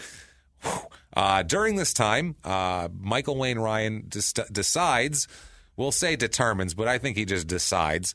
He decides that Yahweh is pissed off at Rick Stice for the reason that they say that Rick Stice raped his wife, Lisa Haverkamp. They say. Okay. We don't know the Seems details like of that. Place. Yeah, they say that Did Yahweh's. You do it? No, I didn't. Yeah. Did he rape you? No, he didn't. Yeah, Yahweh's angry about the cult wife rape. Yeah. And that also he's mad because Yahweh has told Michael Wayne Ryan through his conversations that he has mentally, obviously, that Stice was having, quote, bad thoughts. Bad thoughts. How dare he? That's pretty vague, so that could mean anything. Yeah. So he's having bad thoughts. One of the things was that he lost the farm. Yahweh was angry about him that the farm was foreclosed on, even though fucking Yahweh was the one that told him to stop selling pogs, which was the only way he could make money to pay for the fucking farm. Otherwise, you're having revival things with 20 people in the farm. That's not a big moneymaker since they all live there. Right. So, yeah, not terrific. Wow. So Michael Wayne Ryan ends up demoting Stice and moving Lisa to the North Trailer, where then she would share a bed with Ruth Ryan and Cheryl Gibson. No word on Maxine Haverkamp. She's involved in that, too. But, wow. So she would now move there. So this is what I'm saying. He's claiming his wife. He took his wife from him. Yeah. What the fuck? Ryan's wives were the queens. They were all called the queens of the compound at that point. Like we said, Timothy was there. Also, there was nieces. It's fucking crazy, man. This is gross. All of the Haverkamps are fucking Michael Wayne Ryan, or they're being whatever. Forced to. They're married to him, guided to. Yahweh's still, I don't even know. The other queens were Ruth, the original Ryan wife. She's got to be like the bottom queen at this point, because she's got to be. She's the original. Yeah. She's the OG queen and shit. The one. She was the mother of his 3 children also, which makes her, kind of legally bound to him. Yahweh or not, you're going to have to pay your child support. So that's the truth. That's a problem. So the daily life is established here. The women would consult Yahweh through the arm test to determine meal plans, including how long to boil water. They would do the fucking arm test to decide how long water should boil. That's science. You don't need the arm test. Ryan would use the arm test to find out if any of the group needed to fast or pay penance that day. Also, if he's pissed off at someone, it looks like it's fasting day for you, or you're getting a whipping. They just walk around with their arms out all day. Arm test time. Oh shit! Imagine that 50 times a day. By the end of the day, you'd be like, "This is stupid." Right. The first day. This is every day. He would assign tasks for the day, Ryan would, to everybody, farm shit and get everything done, and then he would spend the whole day watching TV. Of course. He can't be bothered. My man. He'd be watching television. And then he's running it right. I'll give him that. And then nightfall would come, and he would tell the other members of the group where Yahweh is telling them they should go steal shit that night. Then he would send the men out on these stealing raids, and he wouldn't do shit. He'd stay home and watch TV and get blown by one of his 7 wives or whatever it is. So they're gearing up for the Battle of the Wheatfield apocalypse. Yeah. That's literally what they're doing. That's why they're stockpiling weapons. That's what he says. When Wheatfield apocalypse comes, you're going to be happy you stole them cattle. Let me just tell you right now. That's a lot of extra rounds. Ryan gave all the men a military title. And within a few months, all the men were generals. Some of them were 5-star generals, all of that sort of thing. Except for Rick Stice, who was the owner of the farm at the time, so he was a 6-star general. This was before he got demoted from the high priestdom. Then he ended up, I was going back to that, but he was a high, so then he got knocked down. Now he's not a high priest or a 6-star general. Right. He could have taken stars away from this guy here. Wow. They stockpiled ammunition and automatic weapons and enough food to fill a 20 by 35 foot room on the farm's property. That's a lot. That's a shitload of food. Neighbors often heard gunfire from the property because, as we described, they would smoke weed and shoot shit. Right. One neighbor said, quote, "Sometimes you'd swear the National Guard was up there because of all the shooting." So, by 84, they'd acquired over 75,000 rounds of ammunition, which isn't playing around anymore. No, that's a lot. Yeah. That's a shitload. That's too much. My goodness. Arguably too much ammunition, For sure. I would say. Yeah. Dozens of weapons, including several fully automatic weapons that were obviously illegal. That's a threat. They could take away any town that's close by. For sure. 75,000 rounds and a bunch of machine guns. You go into a town with 40 people in it, you're taking that's over. Your town. You have one cop with a fucking cruiser. With a 6-shooter? Yeah, it's not going to help. And I think that's what they were doing. They also had seed. They stockpiled seed to grow shit for later on, for the apocalypse, for post-apocalypse. You got to grow shit. You got to start over. Charcoal, and we told you all those food. Now, more members joined a little bit later. 2 men. I don't understand why these people are. I don't know how you pull people in. I don't get it. I don't get it. It's a lot of them through desperation of work too. They have no money. They're desperate, these people, and they know someone, and they're told this is a good thing, and then they're told they can get work there, and they go. Shelter and food. Yeah, 2 of these guys. One of them, they were from a Mennonite community near Beatrice, Nebraska. One of them here was James Thim or Tim. I don't know how you say it. Thimm. We'll call him Thim. I mean, James Thim and his friend Tim. It's probably Tim. I don't know. Tom Thim, with an H always drives me nuts. James Thim and his friend was John David Andreas. Okay, and he was the one, John David Andreas, who told him about this.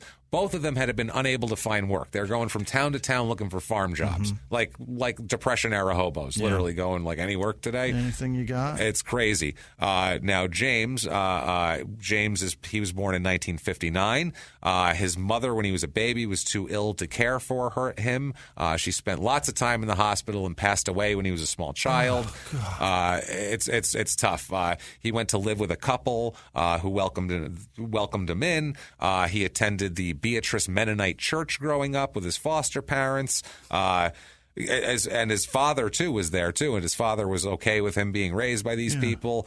They were all known as friendly, active members of the church. And James was known as a really nice guy who was active in the church and very enthusiastic about religion. Delivered a tough hand in life. Yeah, active about religion and farm work.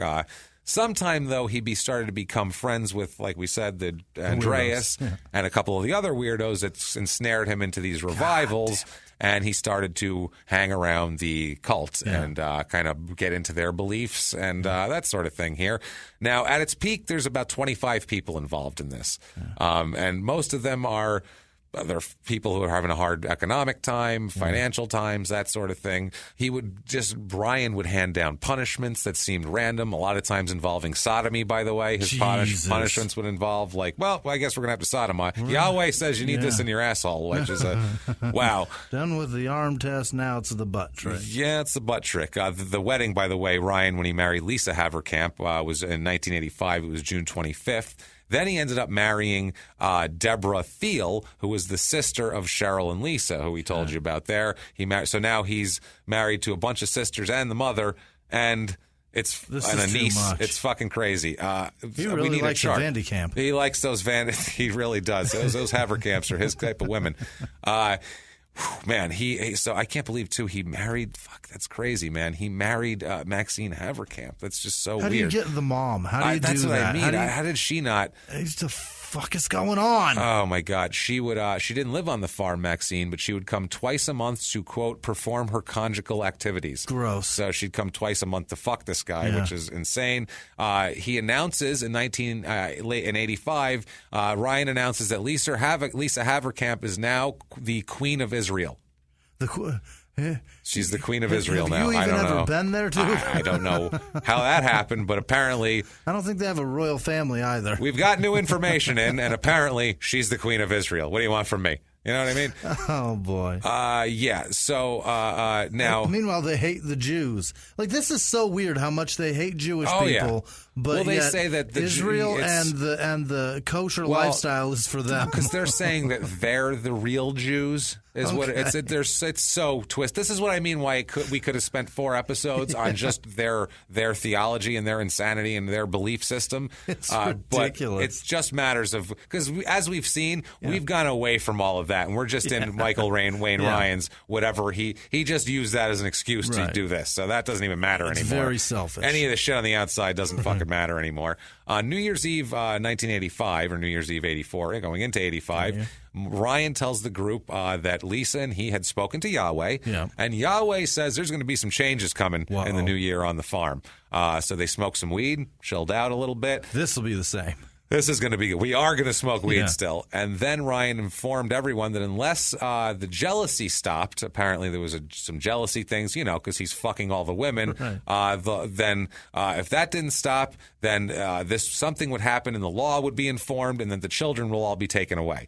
Basically, he's saying, I'll have the children taken away if you guys don't stop complaining about me fucking your wives and sisters and mothers. Which I don't know, man.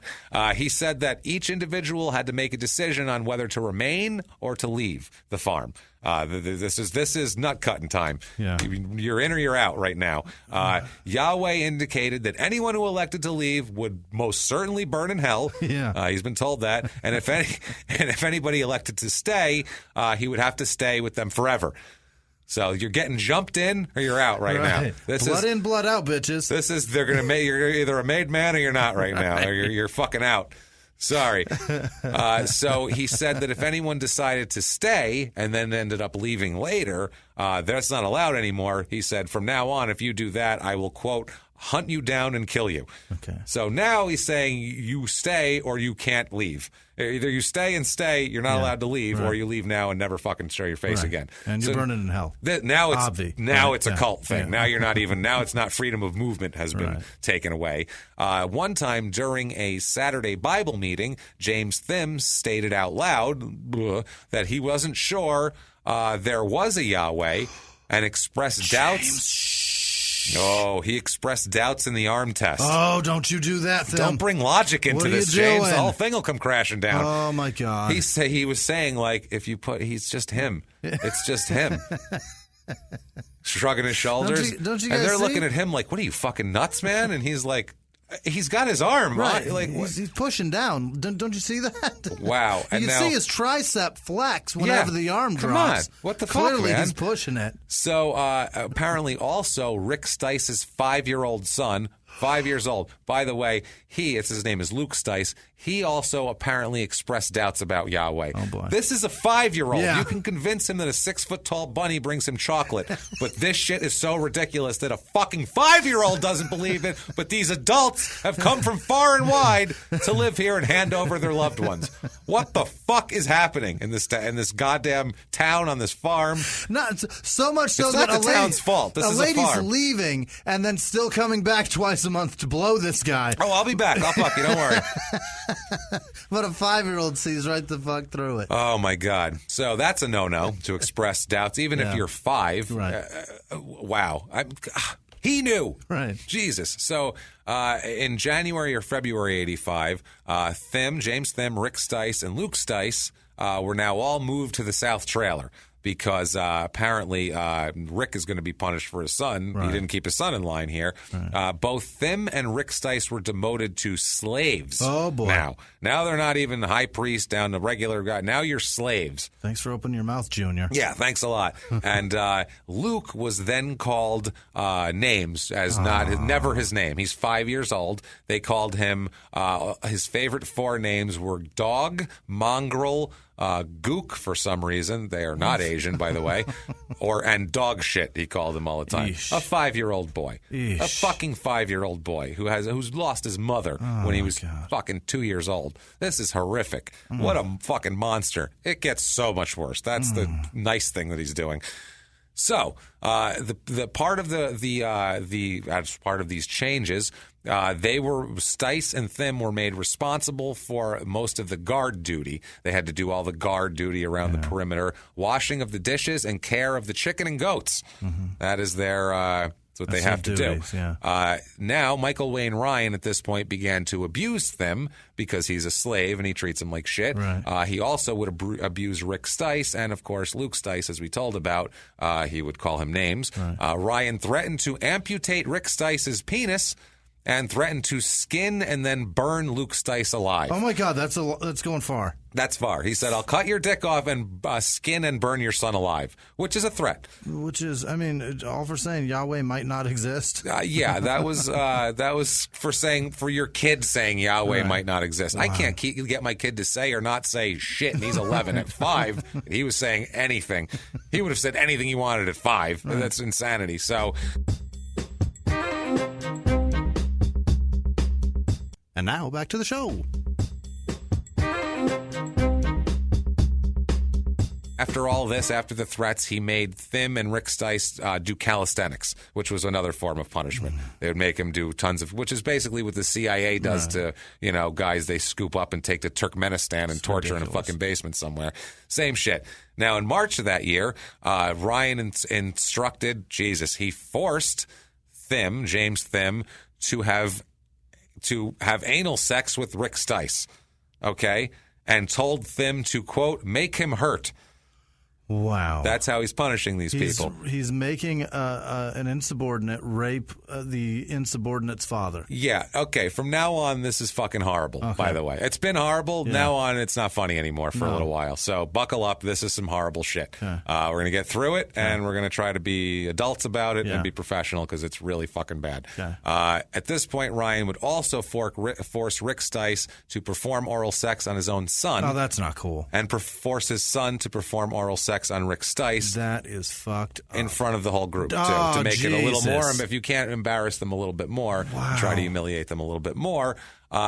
Ryan tells everyone that Yahweh wanted these acts to be performed. This isn't him. Yeah. I wouldn't want people to do this. This is Yahweh. I mean, he's talking to me. In order to, I think it's disgusting. But for me, it's in bad taste for me personally. He said that Yahweh needed to humiliate them for having bad thoughts again. This is another bad thoughts. They had bad thoughts. This is what has to happen. Whose idea was this shit to happen? This was Yahweh's got some bad thoughts. Yeah. That's disgusting. This is fucking gross. Yeah. How do you guys not just go, hold on, breaks? How do the women in the group not at this point plot to take these fucking kids and run from this place? I mean, I'm sorry to put it on the women to take care of the kids, but in this time period, they were holed up. I'm not even saying that. They were the ones holed up with the kids, so they had access to them. It's not like just fucking take off. Yeah, I didn't mean it like that, but it was whatever. I mean it like that. March 85. Sorry. Cult members paint, this is not funny again, cult members, God, this is so fucked up. They paint 666 onto Luke's back, and while they call him names. This kid is 5. He doesn't know anything. And they would douse him with ice water and then kick him outside into the cold. I mean, he does know something. He knows Yahweh doesn't exist. He knows something. He's the only one with half a fucking brain in his head in this entire operation. They'd kick him outside into the cold after they doused him in ice water. Jesus. They would another time. Ryan demanded that Luke be dangled from a dog leash around his neck, like hang him from a dog leash, basically, not kill him, but dangle him from a dog leash. Eventually, this is fucking horrible, man. Ryan ended up shoving little Luke very, very hard, and he ended up hitting his head on a bookshelf and knocked him unconscious. No one called a doctor. No one took him to the hospital. Ryan told the members to put him in bed and to pray for him, and he died. Jesus. This poor fucking kid died from a blow to the head from that, which is unfucking believable. Apparently, he had repeatedly shoved him, and this was not. He had knocked him out, and he'd come back, and then he did it again. Oh fuck! And he did it here. So this is horrible. He forced Rick Stice and James Thim to dig the grave and bury him also. That is shitty. That's not... Wow, man. Wow. Then, if that wasn't enough, if we unpack that, man, it's going to be... That's too deep. It's too deep, man. Then after this, after he killed him and had his father, Rick, bury him, then he said his father still didn't pay penance yet, and he forced him to fuck a goat 3 times. What the fuck? Fuck a goat 3 times. That was also part of a punishment. Penalty? Either you get raped or you have to fuck a goat. That's your punishment. I don't even know, man. During March of that year, while all this is going on, this is the same month this is happening, Ryan and Lisa go to Kansas City for a honeymoon. Isn't that nice? After all that? I think it was during the same month, so I don't know the exact dates, but during the same time, he left his son Dennis and Timothy Haverkamp in charge of the compound here. While he was gone, Rick Stice escaped. Gee, I wonder why. Yeah. Holy fuck. Thank you. Finally, he returns. After Ryan returns, James Thim is now in trouble for not keeping him here. Really? So James Thim is kept chained to the south trailer porch now, outside like a dog, basically, for not keeping Stice on the farm. Right. Stice, after he's been gone for a few days, said he started to worry about eternal damnation from Yahweh. That's how deep this shit was in his head.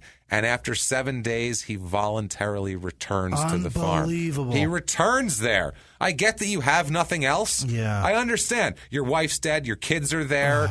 That's the other thing. Your kids are there. You got two left. You got two fucking kids left there. And what is happening to them? Who knows? Are they being tortured for my indiscretions? Right. I don't know what's going through this man's mind, because I don't know, especially after all the trauma you've gone through, I don't even know how you could have a human thought process at this point with this poor guy.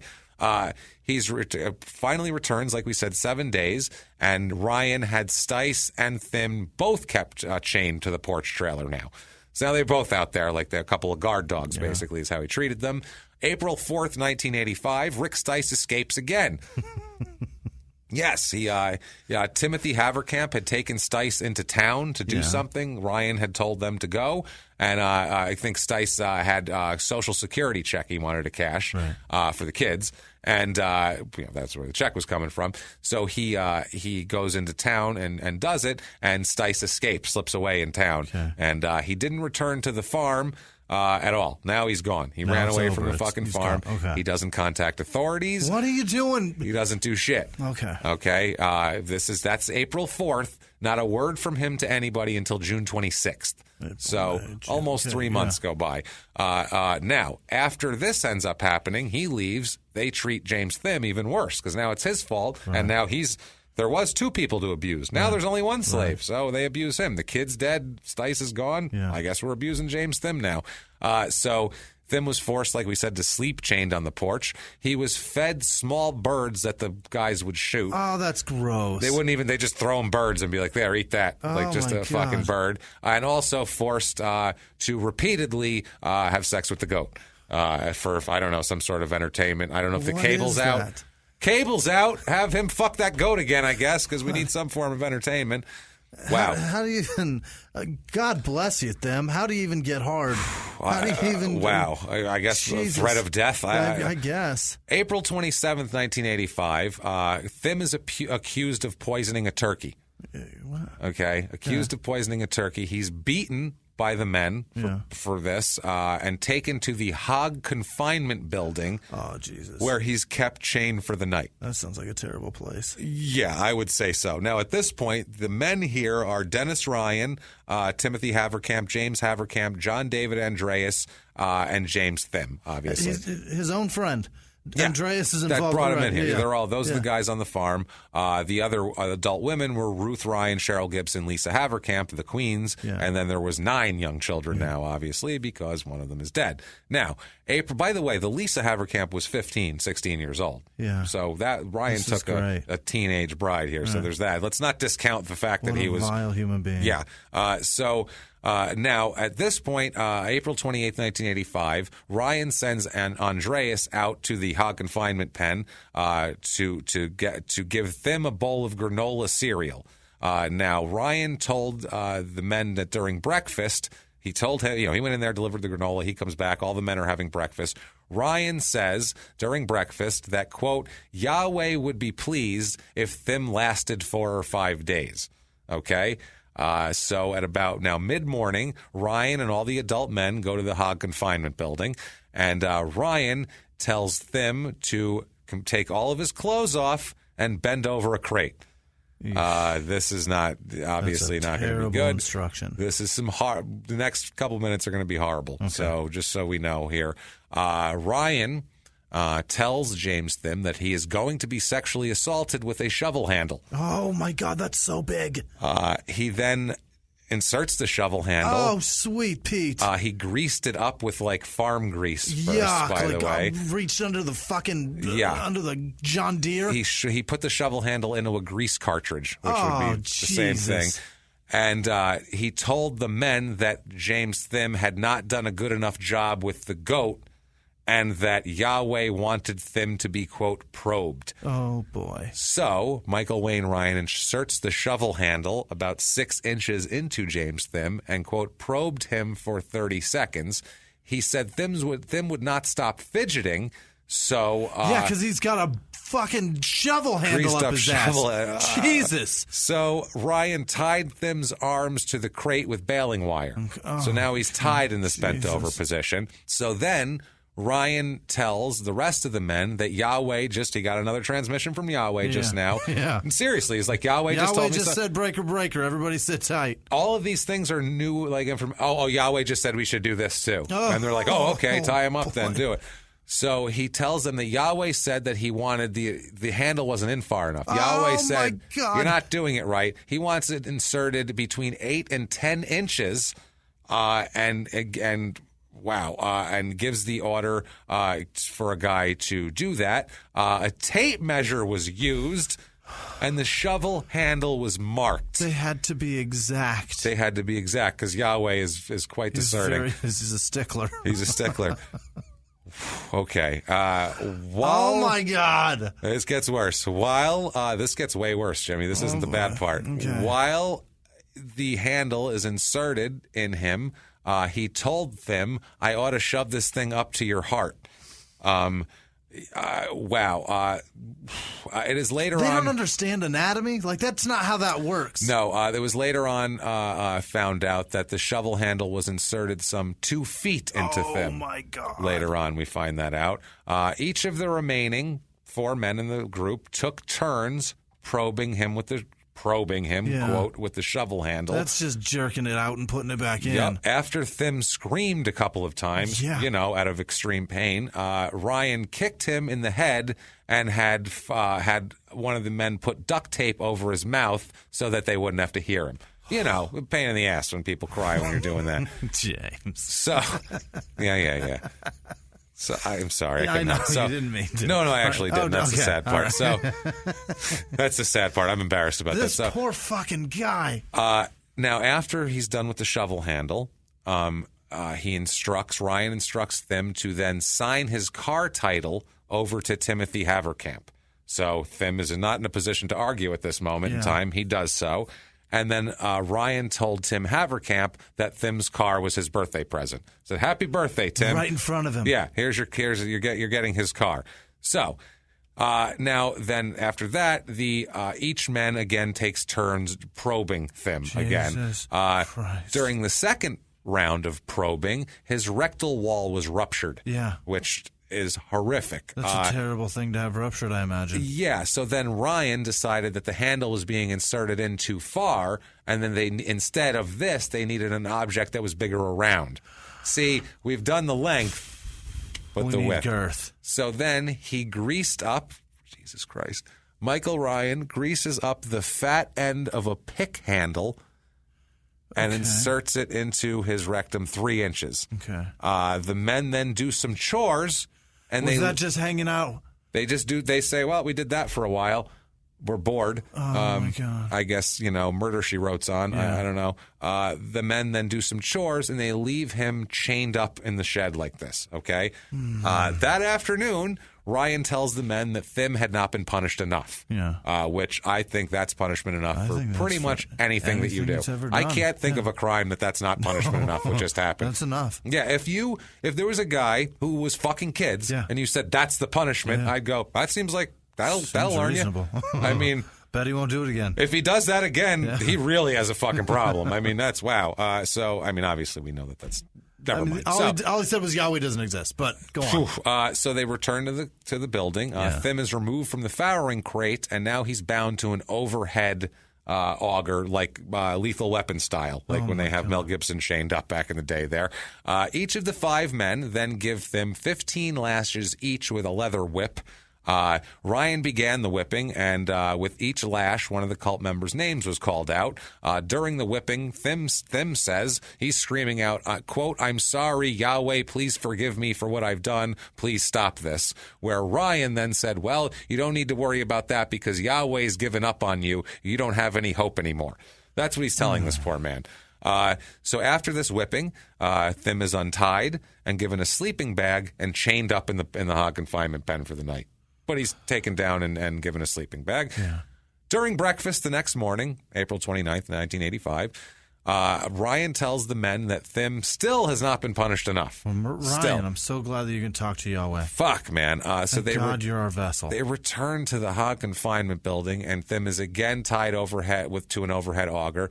Then they give him again 15 lashes each. After Thim receives 75 lashes, which is horrific. Oh, my God. After that, Ryan looked at everyone and said, still not good enough. Yahweh's not satisfied. This Yahweh has a thirst for fucking violence. He's a bloodthirsty son of a bitch. My Christ. Not enough punishment. He's forced to lie on his back that they just whipped 75 times onto the dirty floor. Ouch. He's then bound to a pipe, and each of the men lashed his chest and stomach 15 times. Oh, my Let's get the other side involved here. So that's 75 on the back, 75 on the front. Then Ryan had Thim's left hand placed and bound palm up on a block of wood. Oh, no. Thim begins to moan, and he's crying out, obviously. Yeah. Ryan tells him that things would only get worse if he doesn't shut up. This is the sickest fucking shit ever. Then Ryan shoots off one of Thim's fingertips with a pistol. Then he instructs each of the men to shoot off one of Thim's remaining left-hand fingers and thumb each. Oh, my God. So the men had shot off. How much worse can it get? Start screaming, it gets worse. Bro. It gets worse. This isn't the bad part. Oh, Jesus. They shot off his fingers and left him there bleeding with his fingertips shot off. Then they returned to the North Trailer and had lunch. Yeah. Murder steak. Yeah. At that lunch, Ryan told everyone that Yahweh just told him the turkey really got the Yahweh. Those tryptophans really got me talking to Yahweh. It gets the Yahweh train moving because otherwise the signals get crossed sometimes when I'm hungry, so I got to stay up on it. Poultry is good for it. It's good for it. He tells the men that Yahweh wanted Thim dead by that afternoon. He's like, Yahweh said that's enough now. So the men return to the hog shed. Ryan tells Andreas to go over to the field to prepare an area to bury Thim, and told Andreas he should go say goodbye to his friend James Thim. That's your buddy. We're going to kill him, so go say goodbye. Then when you're done, go prep the fucking hole. Andreas went in and said goodbye, and he said Thim was still alive at that point, and he was able to say that he was sorry. He could still speak, and he was saying he was sorry. So then Michael Wayne Ryan kicks and breaks Thim's arm, a little more pain, and tells him that he's going, this point, breaks his arm. Then he sits Thim up and tells him, we're going to skin part of you. Oh, my God. What? Why? Ryan puts on a yellow pair of kitchen gloves that you would use to wash dishes, and takes a razor blade and makes incisions all over Thim's leg. Oh, my God. Then, Jesus, this is the part that got me. I had to take a break here. He uses a pair of pliers to pull off large strips of his skin while he's still alive. Sweet Christ. He is skinning this man alive now. Why? After he shot off his fingertips, broke his bones, sodomized him, broke his rectal wall. I'll say it. Yahweh's a cunt. This is crazy. Wow. This is fucking insane. He's still alive. Ryan then tells Dennis Ryan, his son, that he could break one of Thim's legs. Why don't you go ahead and break one of his legs? Yeah. Dennis took a rough-cut 2x4 board that's 7 feet long and strikes Thim's leg in the knee area until he broke his leg. Repeatedly beat his leg till it broke. Then he tells Dennis Ryan and Timothy Haverkamp that there was an easier way to break a leg. He's like, you guys are going about this the wrong way. Like, you're just beating away. He said, this is what you do. You place a block of wood under his leg, and then he tells Haverkamp to hit his leg with the 2x4, and Tim Haverkamp hit it, and it broke on the first hit this time. I told you. Now, both his legs are broken. You guys. Oh, my God. He's still alive. He's still alive. At this point, Ryan bends down and asks Thim if he thought Yahweh meant business. At this point, Thim should have probably said, Yahweh's a bitch-ass motherfucker. Yeah. Fuck him. I'll fuck Yahweh in his face. He should have just said, fuck it, because obviously this isn't going to end. So then he said, Ryan tells him, quote, he says out loud, not to Thim, quote, I'll cave his chest in. That's sure to kill him. They've been trying to kill him in basic ways. Like, he's still not dead. Wow. That's Skinning crazy. a leg didn't kill somebody? Wow. I'm blown away. So then Ryan proceeds to stomp on Thim's chest with his cowboy boots until he dies. That's That's the way he kills him. You have a gun, man. Yep, but nope. Oh, Jesus. Ryan said that he then had James Haverkamp go get Thim's sleeping bag. Timothy Haverkamp says that Thim was dead before James returned with the sleeping bag. Ryan put Thim's body and his clothing into the sleeping bag. 3 or 4 hours later, he told the men that Yahweh wanted the grave to be 6 foot long by 3 foot wide and 6 feet deep. And that's what they needed to dig. Okay. Yahweh just told me. Yeah. He's got stats. He's really good at that. He's really into precise measurements and inches. Really into that. Thim's body was placed in this grave. He's American for sure, that Yahweh, because inches is he's a stickler. That's the thing. Right. He's not talking about meters or none of that shit. Right. No centimeters, nothing. It's inches. He's American, obviously. Clearly. Yahweh's he gave the Bill of Rights to the founding fathers, Jimmy. Jesus Christ. What do you catch up on the Yahweh? All right. So then he also told Timothy Haverkamp to shoot Thim's body in the head so it would look like an execution. Make sure it looks good. Looks like one right now, guys. Yeah, looks like torture execution. That's what I mean. This is not an execution. No. Nobody took him out and take out. Hey, Johnny's been stealing, skimming off the top, put a 22 behind his head. Right. This is torture. This is obviously not that. Johnny's been skimming off the top. Crush his legs. Skin one of them. Does he have a shovel or a pickaxe handle handy? Does he need one of those? You got cowboy boots? Where's your nearest goat? First of all, because you're going to need one of those. So.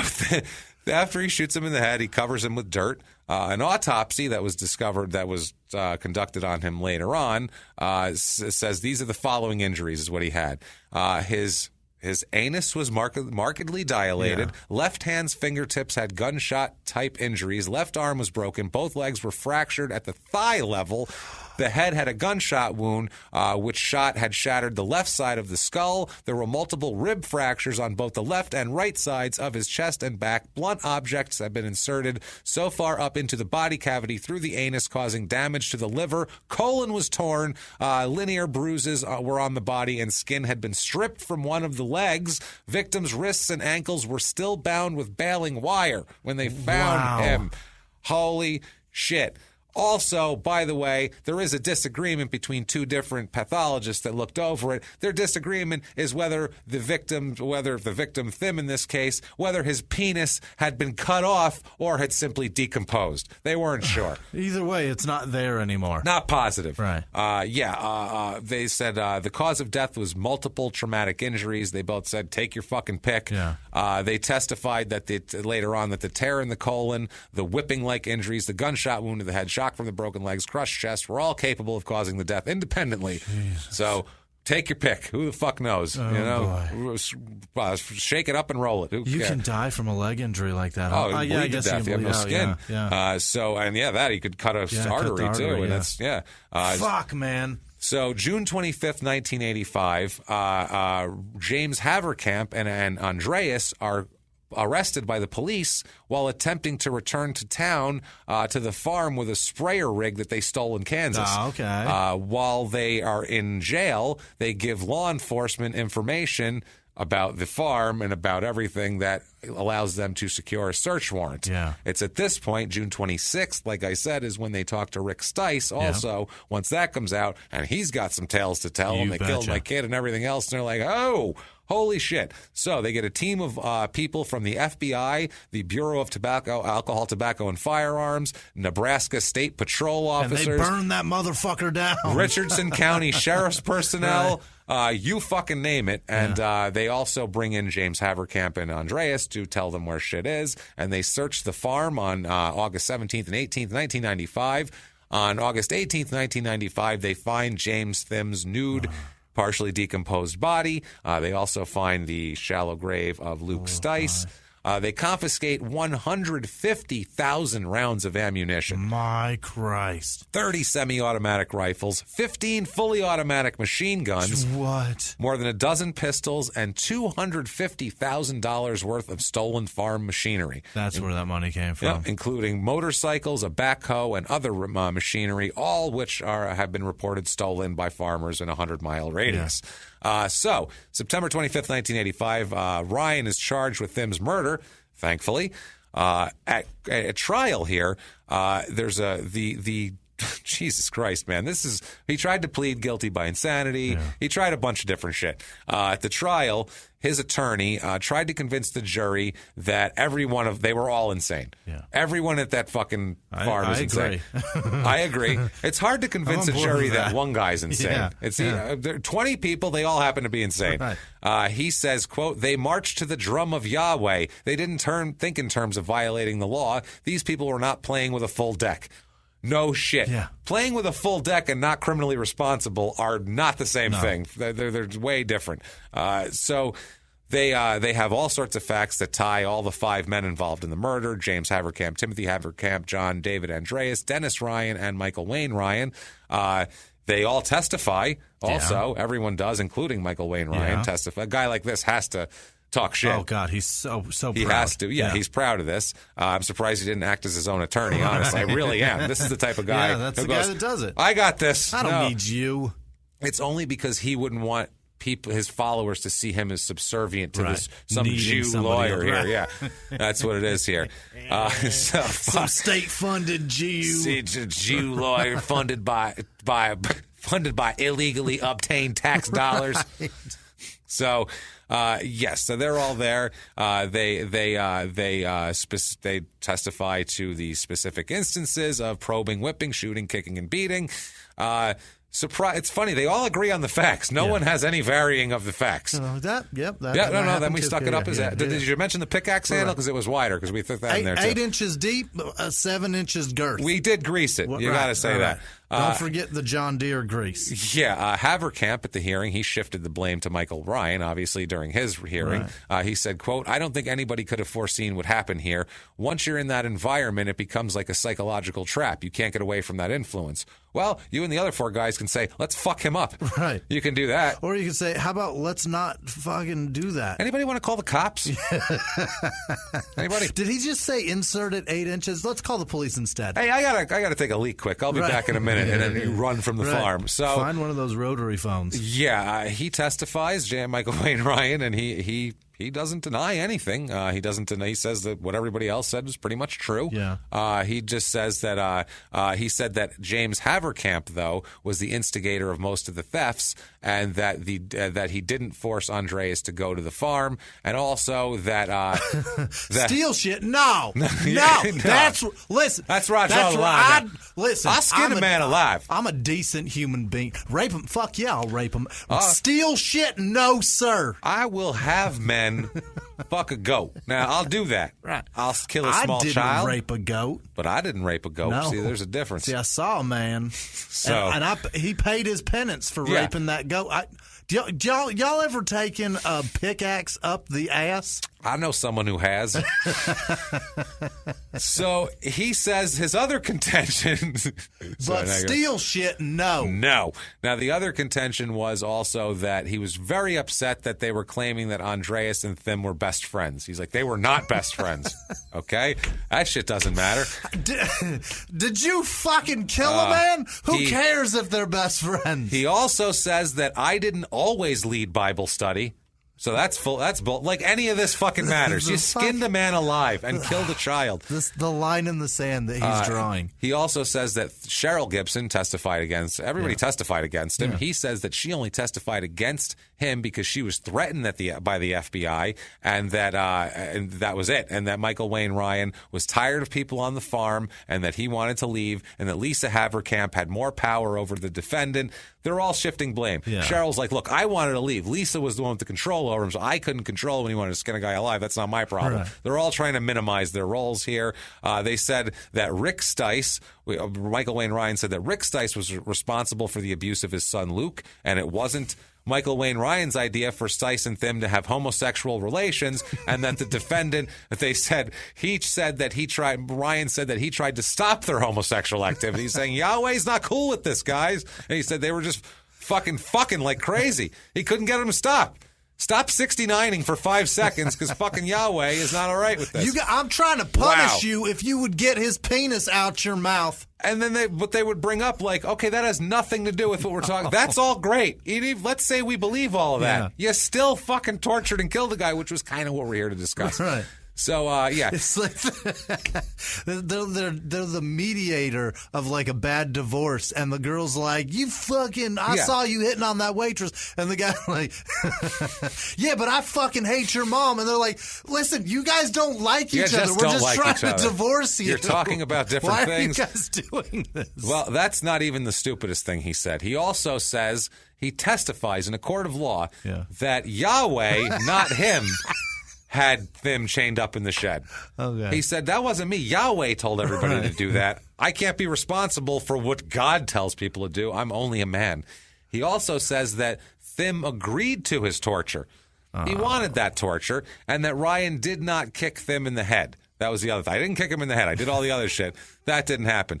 He also said that Yahweh would not allow the group to drive Thim off the farm, that Timothy Haverkamp tore Thim open while probing him, and that Ryan did not stomp on his chest with his boots, even though that they found it was obvious he stomped his chest with his boots. And Andreas and Haverkamp stomped on Thim's chest together. And that Thim was not breathing after this, and that Ryan told the group to leave Thim alone, and that Haverkamp had the idea to shoot his fingers off. So he just said, hey, you know what? We were spitballing. Right. Listen, I had some ideas. He had some ideas. We're brainstorming. Right. You know how it goes when you're brainstorming. Yeah. An idea comes up, and once you really work it out, you don't even remember whose idea it was. Because now it's everybody's. Now collective. It belongs to all of us now. That's the beauty about working with a group. And then you can patent the idea. That's how it works. And that's how John Deere was formed. Yeah, but there's a dead guy still, right? Yeah. Still, a tortured dead guy. Let me tell you about He's missing skin and dicks and shit. It's not great. So this is all everyone else's fault. He's clearly a victim, this Michael Wayne Ryan. He also said that everyone came to the farm on their own free will and that he never intended to kill Thim. This was absolutely ridiculous. Counsel for the state asked Dennis Ryan, his son, he said, quote, as to Michael Ryan's involvement in the death of James Thim, what did Michael Ryan tell you to do in your testimony? He said, what did he say to lie about? Was Dennis's question. And the state counselor said, yes. Dennis Ryan said, quote, he said not to tell about that he was one of the... He said not to tell about that he was the one that was doing the stomping, doing the chest and stuff, and that Jimmy and Dave did that. Just a few different things like that. Just the details that he said that he lied about, the part that he said he didn't do, that's what he did. Yeah, he said, counselor then said, correct me if I'm wrong. Basically what it is Michael Ryan told you not to testify about certain things he had done. Is that correct? And Ryan said, yes, to blame it on someone else. Yes. Well, that worked out. He said, the counselor said, did he ever explain to you why he wanted to do this? Dennis Ryan said, yes, because he said he didn't want to get the electric chair, which is that means right from wrong when you're trying to plan shit. So, Jesus Christ, man. He picked the wrong dummy. That's what he just did. During this trial, a few things. He's killed so many people. Like, why don't you just kill the people that know everything you've done? Especially the dummy that goes, he told me not to tell you. He said not to tell the thing I'm telling right now. All the shit I'm telling you? He said don't do that. All that stuff, bad news. Now, there's some different things. I wanted to see his face. Don't you, though? I know. He's son of his big stupid beard. He's going, fucking Yahweh's going to get you. Some things come up that the judge says to Michael Ryan's attorney that he's going to bring up later on. And these are fucking funny, actually. He states during the cross-examination of Richard Stice, because Ryan's attorney is cross-examining Richard Stice, the judge states, quote, who gives a damn whether he was a high priest or not, for God's sakes? The other counsel went at him for 45 minutes on the high priest deal. Are you going on for another 45 minutes? That's enough of the high priest business, okay? So that's pretty fucking funny. I've heard enough. The high priest. Of this horse shit. Then during the same cross-examination, the judge said, Stice is making, he says to the attorney, Mr. Ligori, Stice is making you look like a fool and the state is not going to bail you out. So just consider that when you keep going and going and going. He's like, you're just dry well. You keep digging, asshole. Then he says during the cross-examination, the judge said to the attorneys, "I don't mean to laugh. I've got to apologize first off because some of the shit was so crazy about the relationships." So there was that. So he said this is inappropriate. And then also when the trial counsel, when Ryan's counsel was trying to introduce evidence of audio tapes of speeches by James Wickstrom, the judge said, quote, "Aren't you afraid that if you lock the jury with all those tapes, they'll come out seeing things and stuff?" So basically, these people are all fucking wacky. This judge is the fucking best. He's like, this is ridiculous, man. You fucking killed people. Yeah, let's go through the sham of this trial and then get you to the electric chair. Throw the motions. But 45 minutes of the high priest, we got it. Shit. Just move on. Move on. He's not going free. Fuck it. Just April 10th, 86 is the verdict. Yeah. Shockingly, here, as you might imagine, he is guilty of first-degree murder. Wow, shocking. Just one? April 28th, 1986, the sentencing hearing. Well, he pleads no contest for Luke, which is weird. And then but on this one, he had to go the distance. Yeah. Weird. I think it's a weird. To clear Yahweh's name. Yeah, exactly.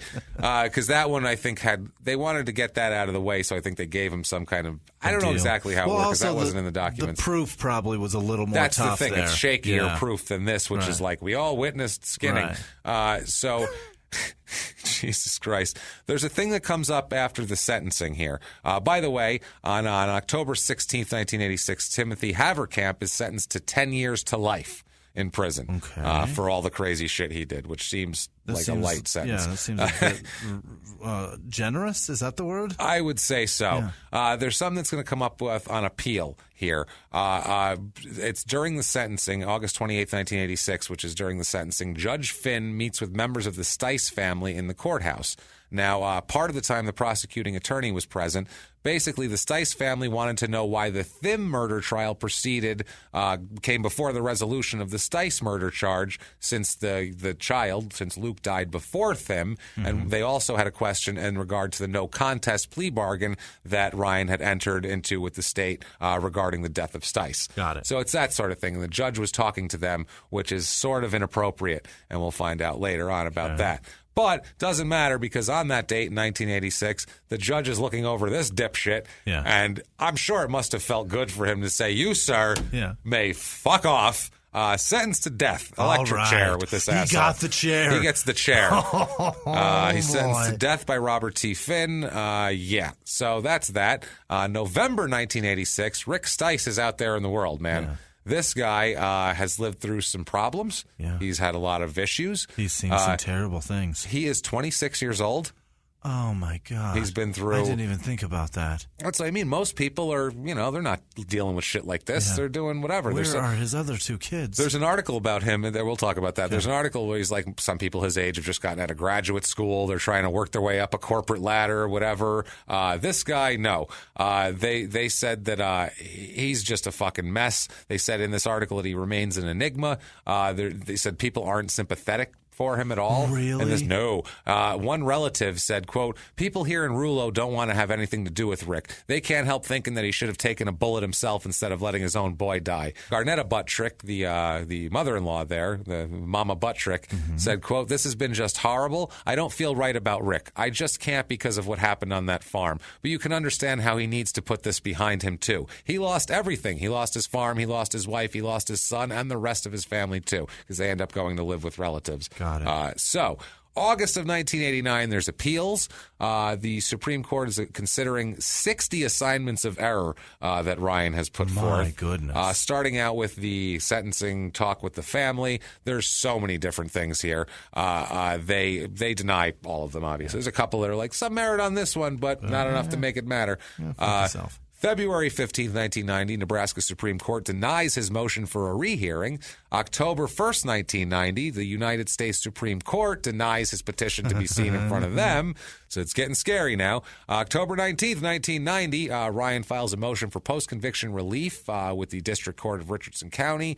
This is denied. also. Good. July 21st, 1995. It's around this time that there's a stay of execution because they're going to do post-conviction relief. So there's a stay. And the stay is to do the post-conviction because he's scheduled to be executed in 95. And then so there's a stay instead to do the rehearings. And this stay ends up lasting for years, as we'll talk about. September 27th, 95, the Nebraska Supreme Court denies his motion for a rehearing. He is weeks away from death, but gets the stay, like I said, based on a habeas corpus proceeding that has all sorts of crazy shit in it. This guy had some time in prison, and instead of rewriting the Bible, he was rewriting everything on this. I could go through it, but it's not even worth it, honestly, to go through all this shit. It ends up being, he said that it's all legal bullshit, and he ends up being denied, all through 1996, October 18th, October 29th, October 31st, he finally withdraws his petition. Ryan does. He yanked it on his own. This particular petition because it was going nowhere.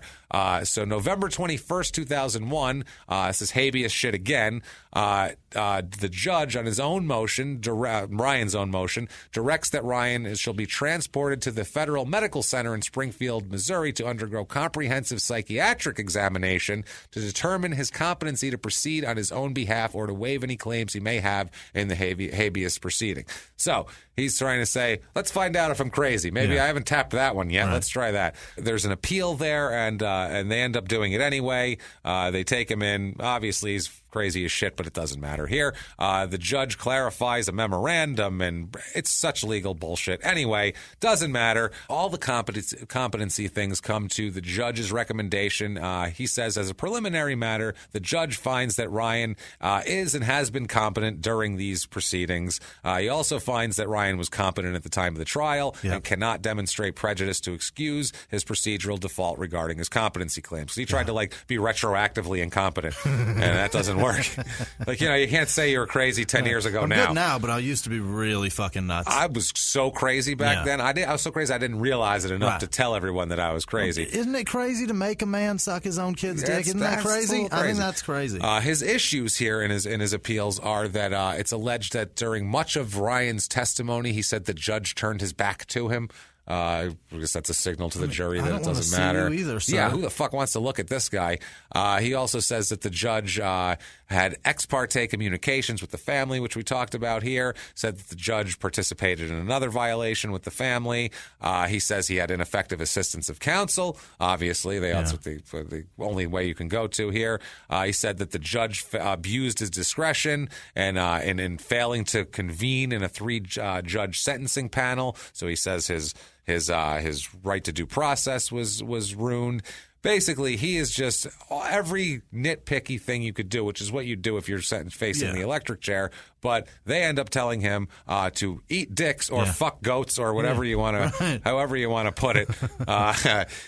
Basically, they say no thanks. They say his counsel argued that he had sincerely held and still held fanatical religious beliefs, and those strange notions, like God speaking directly to him, controlled Ryan's every legal decision, even not just before that, during the trial, up to and including the legal strategy being pursued in the case. Thus, for example, it is incomprehensible how he could have made a rational decision whether to testify or not, or rationally make other trial decisions. If he thought, as his own counsel and everybody else believed, he thought that Yahweh was dictating everything he did. So they're saying he thought Yahweh. He's crazy. You know what? You skinned a man alive, killed a child, did all sorts of shit. Here's the other thing. Yahweh probably believes an eye for an eye, so we kill you the same way you killed him. Exactly. The judge ends up saying, quote, one can be both odd and evil, but not crazy or incompetent, which is the thing that sums up this whole fucking case. And if that wasn't so long, that would be the title of this show. That would be the title of this episode here. They said also that he seemed to act quite rationally and really deceitful and tried to blame others and had everything pretty well organized here.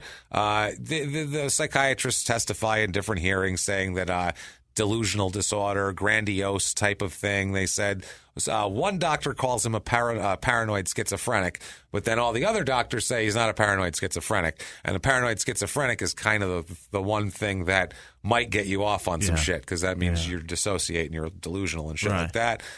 He says that this doctor said that his religious belief was, quote, extremely concrete and narrow view practiced by a few individuals and their interpretation of the Bible and how the Bible should direct one's lives. Right. That made him crazy. The problem is that paranoid schizophrenic does not have the organization that this guy has. This is very organized. There's too much organization. Yeah, this is excessively organized here. They end up saying, fuck you. By the way, sentencing for Dennis Ryan, his son, who was in charge of this. He was a juvenile at the time of his sentencing, by the way. He's convicted by the jury of second-degree murder and was originally sentenced to life in prison. The same day, the judge met with more members of the family, like we said, and then they ended up sentencing the father, Michael. Now, the judge spoke with, this is so weird, with Ruth Ryan, who should be in jail also, I would think here. He said that the family members discussed about Dennis's case, the high cost of lawyer fees associated with various trials, and the judge view that they were excessive. Michael Ryan's power over the cult members, they discussed that Thim had not been raised to believe in the kind of things practiced by the cult, why more cult members were not charged, why more had not been done to protect the Stice child, that the Judge Finn thought that none of the defendants seemed truly sorry for their actions.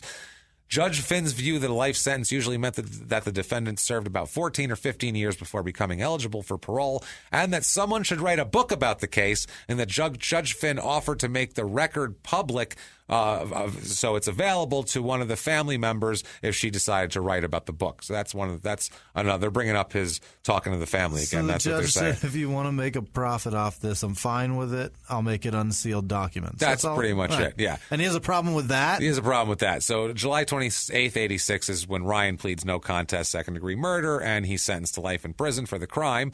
1999, tons more habeas shit, all told to eat dicks, like we said.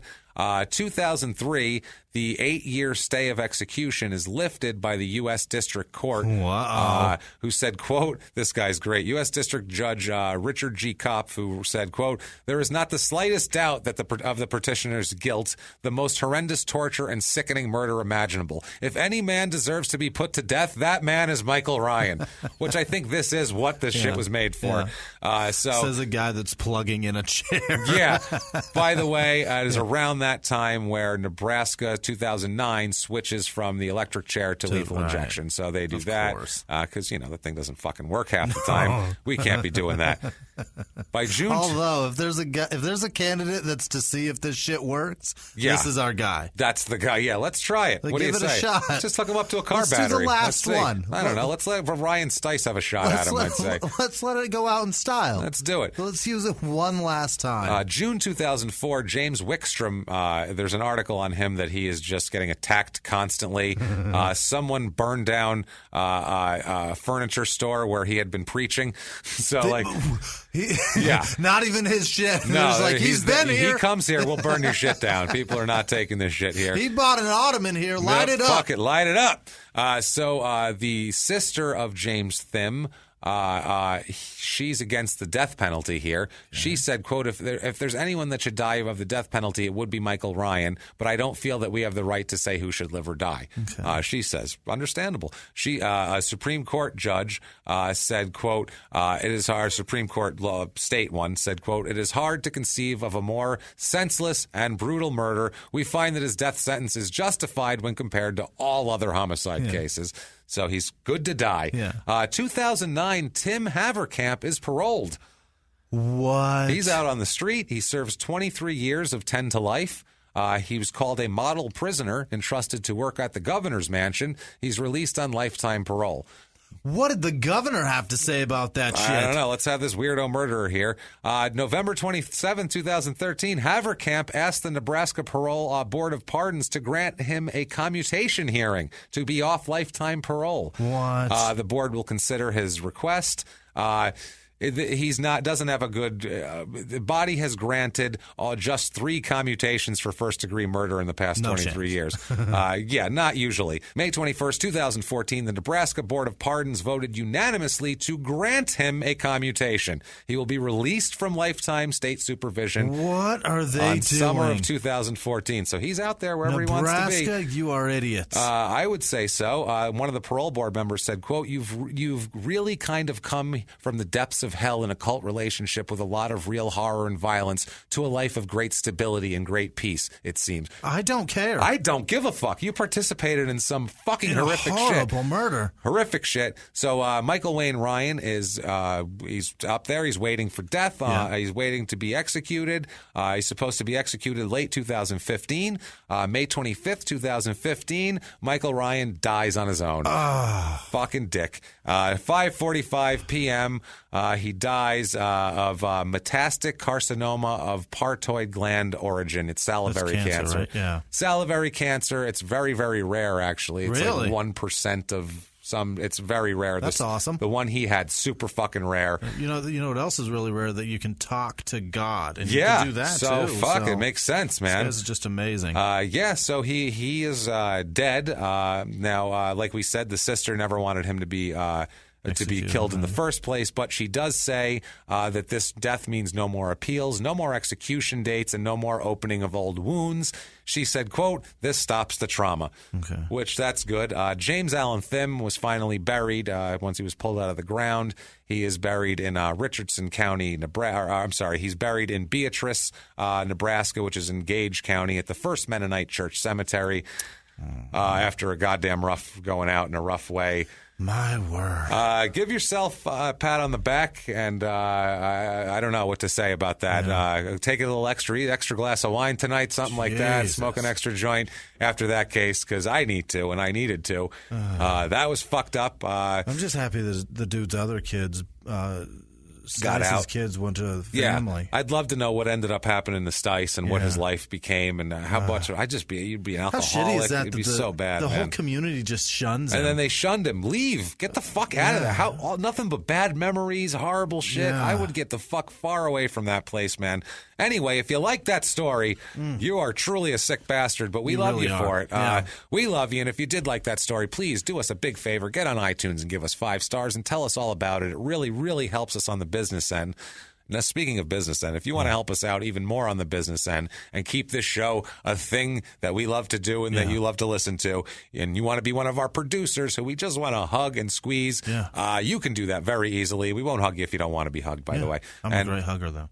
We're good huggers over here, I'll say that. But you know what? We're probably not going to meet you. Maybe we will in the fall. Their tour, hint, hint. Oh, where are you going to go? I don't know. We'll find out. Oh, you'll never know. Well, you'll know at the end of the month. Anyway, please do that. You can go over to patreon.com/crimeinsports, and you can do a donation there, or go over to PayPal using our email address, crimeinsports@gmail.com. That's the one. You can make donations there, or just go to shutupandgivememurder.com, and there's links to everything, all the merchandise, T-shirts, funny T-shirts, Cheer Up Bitch shirts are out now, which are very, very funny. Do all of that. So popular. They are popular. They're selling like crazy. So thank you guys for all that. Thank you guys for everything that you do for us. Thank you to the Drake's Corporation for their wonderful, wonderful products. But thanks no more to anybody. You can't thank anyone more than we're going to thank these people of this fine list that you've composed. Jimmy, hit me with it now. This week's executive producers are Devin, not David. Right off the bat. Right out of the gate. Name number one. Wrong. Devin Keeney. God damn it. Wow, let's start that name over again. Let's give him his proper due, Jimmy. What do you say? Devin Keeney, Savannah Briand or Bryand? Well, either way, I think you covered it. I got all of them. You got them all. Wendy Skenzel. Skenzel. Wendy and Savannah, thank you very much. Thank everybody. Happy birthday to Sandra in Sacramento. Timothy Palm. Louisa Merlino. That's what it is. Why do I have that? I don't know why that's so close up there. That's weird. Morgan Marsh, Heather Every. Slim Charles' nephew. I don't know who that is. I love that guy on Twitter. I don't know if that's for real. Probably not, but he loves The Wire, and we talk a bunch of Wire shit all the time. Real. I like that dude on Twitter. I want that to be real. I would hope so. I don't know the character, but if he's great. If he's really his nephew, that's cool. Slim Charles, if it was an athlete, if it was a team, he's a great clubhouse guy. Okay. He's a team player, Slim Charles. He's just the best clubhouse guy you can get. He's like Black Kurt Rambis, this guy. He's tremendous. Is he dead? Does he have big goggles? Slim Charles? Yeah. No, he didn't. Slim Charles is a survivor. Okay. And Slim Charles knows which way to slide when the heat's on. William Jones, Jenny Catherine, Kelsey Hebert last week sent us dough, and she was DBA, by the way. And when I said DBA, I don't get what that is. Oh, cool. That was her. Thank you so much. It was a typo. It was an accident. Sorry we missed you. Whoops-a-daisy. Amy McNelly, Tracy DiMartini, Lino Lakes, or is it Lino Lakes? No, it was Lino, right? It's fucking Lino. Trust me. Lino Lakes Pronunciation Fund. That's who sent us some money. That's great. That's wonderful. Graham Luber, Kelly Jo Blair, Lauren Demarath in Chicago. Thank you. Thank you. Demarath. Oh, she's the gal that gave me breakfast after the show. Yeah. Lauren, thank you so much. That's cool. Thank you. Stacy Lenkto, Jeremy Ardone, Stephen Mace, Troy Huseby. Hey. Dean Chandler, Lee Bridger, Sarah Carter, Mike Lane, Oliver Watson, Stephanie Wheeler, Sarah Lawson, Mariah Menhier. Oh, we love her over there. Luke Young. The best over there in Amsterdam. That's where she's at. Yes, Dutch. I think so. She is Dutch. She's That's our right. Dutch friend. She's got wooden shoes and shit. Yeah. Jesse Dodson, Amy Chamberlain. I think it's it's Chaberlain. Chaberlain? I don't know if there's an M. I don't know if I missed an M. Did you just forget the M, or does it just? Okay. I don't know. We'll say it both ways. I think it's Chamberlain. All right, Chamberlain. Perfect. Bilski in Omaha, Scott McDonald, Darren Mihal, Allison Blazek, Kyle Parks Damon. Yes, Damon. I almost called him Damone. I don't know why I almost did that. Damone. Ashley Boxler ×2. Thank you very much this week, Ashley. That was nice of you. Thank you. Caitlin Mia, Clint Randall. Yeah, Clint Randall. James Asalta, fucking every week. Dude, thank you. James is full. God, we're blown away, man. Did I Thank say you. that? That was gross. Yeah. James is full. Yeah, let's. Thanks, James. Wow. James, you're a hell of a guy, buddy. I was going to say donate several times, but I've said that already, and I was trying to change it up. That's amazing. So I've got jammed full of James. Jammed full. Jessica. That sounds bad, too. Well, leave me out of this, Jimmy. Asalta. He jams us full. Asalta. Jessica Manor, Jesse Bastian, Kazumasu Takikawa. That's wow, nice. I like that. I awesome. fucking throttled that one. I can't get Devin Keeney. Right. Francisco Bento, Dustin Coleman, Greg Kuima, yes. Molly Sunshine, Nathaniel Gamachi, Alexis Ohms, Amanda Petrovito, yeah. Hey, Petrovito. Hooray. How you doing?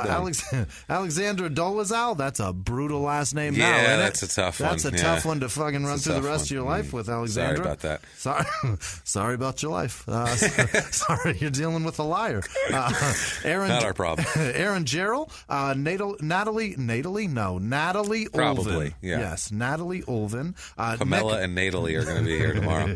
Nick Mahmoud, that's it. Mariella Rosas, Renee Wallen, or Rain Wallen, that's it. Fucking Wit Jimmy.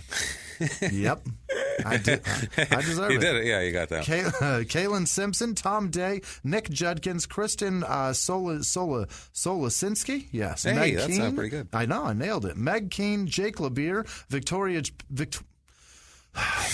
Payne, Lauren O'Brien, Dean Chandler, Stephen Nash, Donna Leonard, Jessica Vallerine. Yes. Christine Campbell, Kiara Mitchell, Under the Sea Fabrics, Mike K.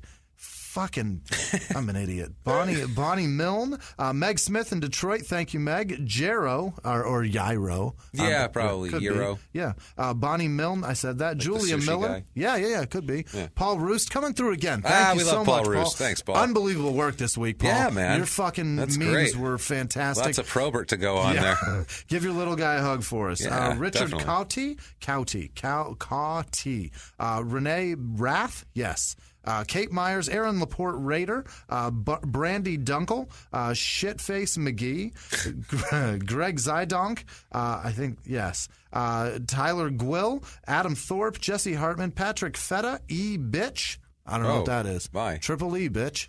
Bitch. And Aubrey Kimball. Thank you guys so much for being so fantastic to us. We can't do it without you. And I can't understate that. You guys are fantastic. Thanks. Those are the best people ever. Thank you guys much. Thank you. Honestly, man, every dime counts. Every dime is so appreciated by us, and we're blown away by it. We really are. Thank you from the bottom of our hearts. We really, really appreciate it. And what if one of these type of people out there who are just nice people, whether they're giving us money, not giving us money, giving us iTunes reviews, or just listening and enjoying, or listening and hating us, what if they wanted to tell you what kind of activity they're doing? How could they do that, Jimmy? You can find me at Whisman Sucks, WHISMAN Sucks on Twitter, Instagram, and Snapchat. I appreciate you guys being here, following along, playing along, and calling me an asshole weekly. I appreciate it. Definitely. What about you? I am at Jimmy P is funny. Find me there, or you can copy and paste my name from the show description so you don't hurt yourself trying to put vowels together in a long Italian last name. Either way, though, thank you folks so much for joining us. Like we said, we know it was a hard one in terms of content and just difficult graphic shit. Yeah, but thank you for getting through it. Thank you for hanging with us. We'll get to something crazy next week. And until next week, it's been our pleasure. Bye.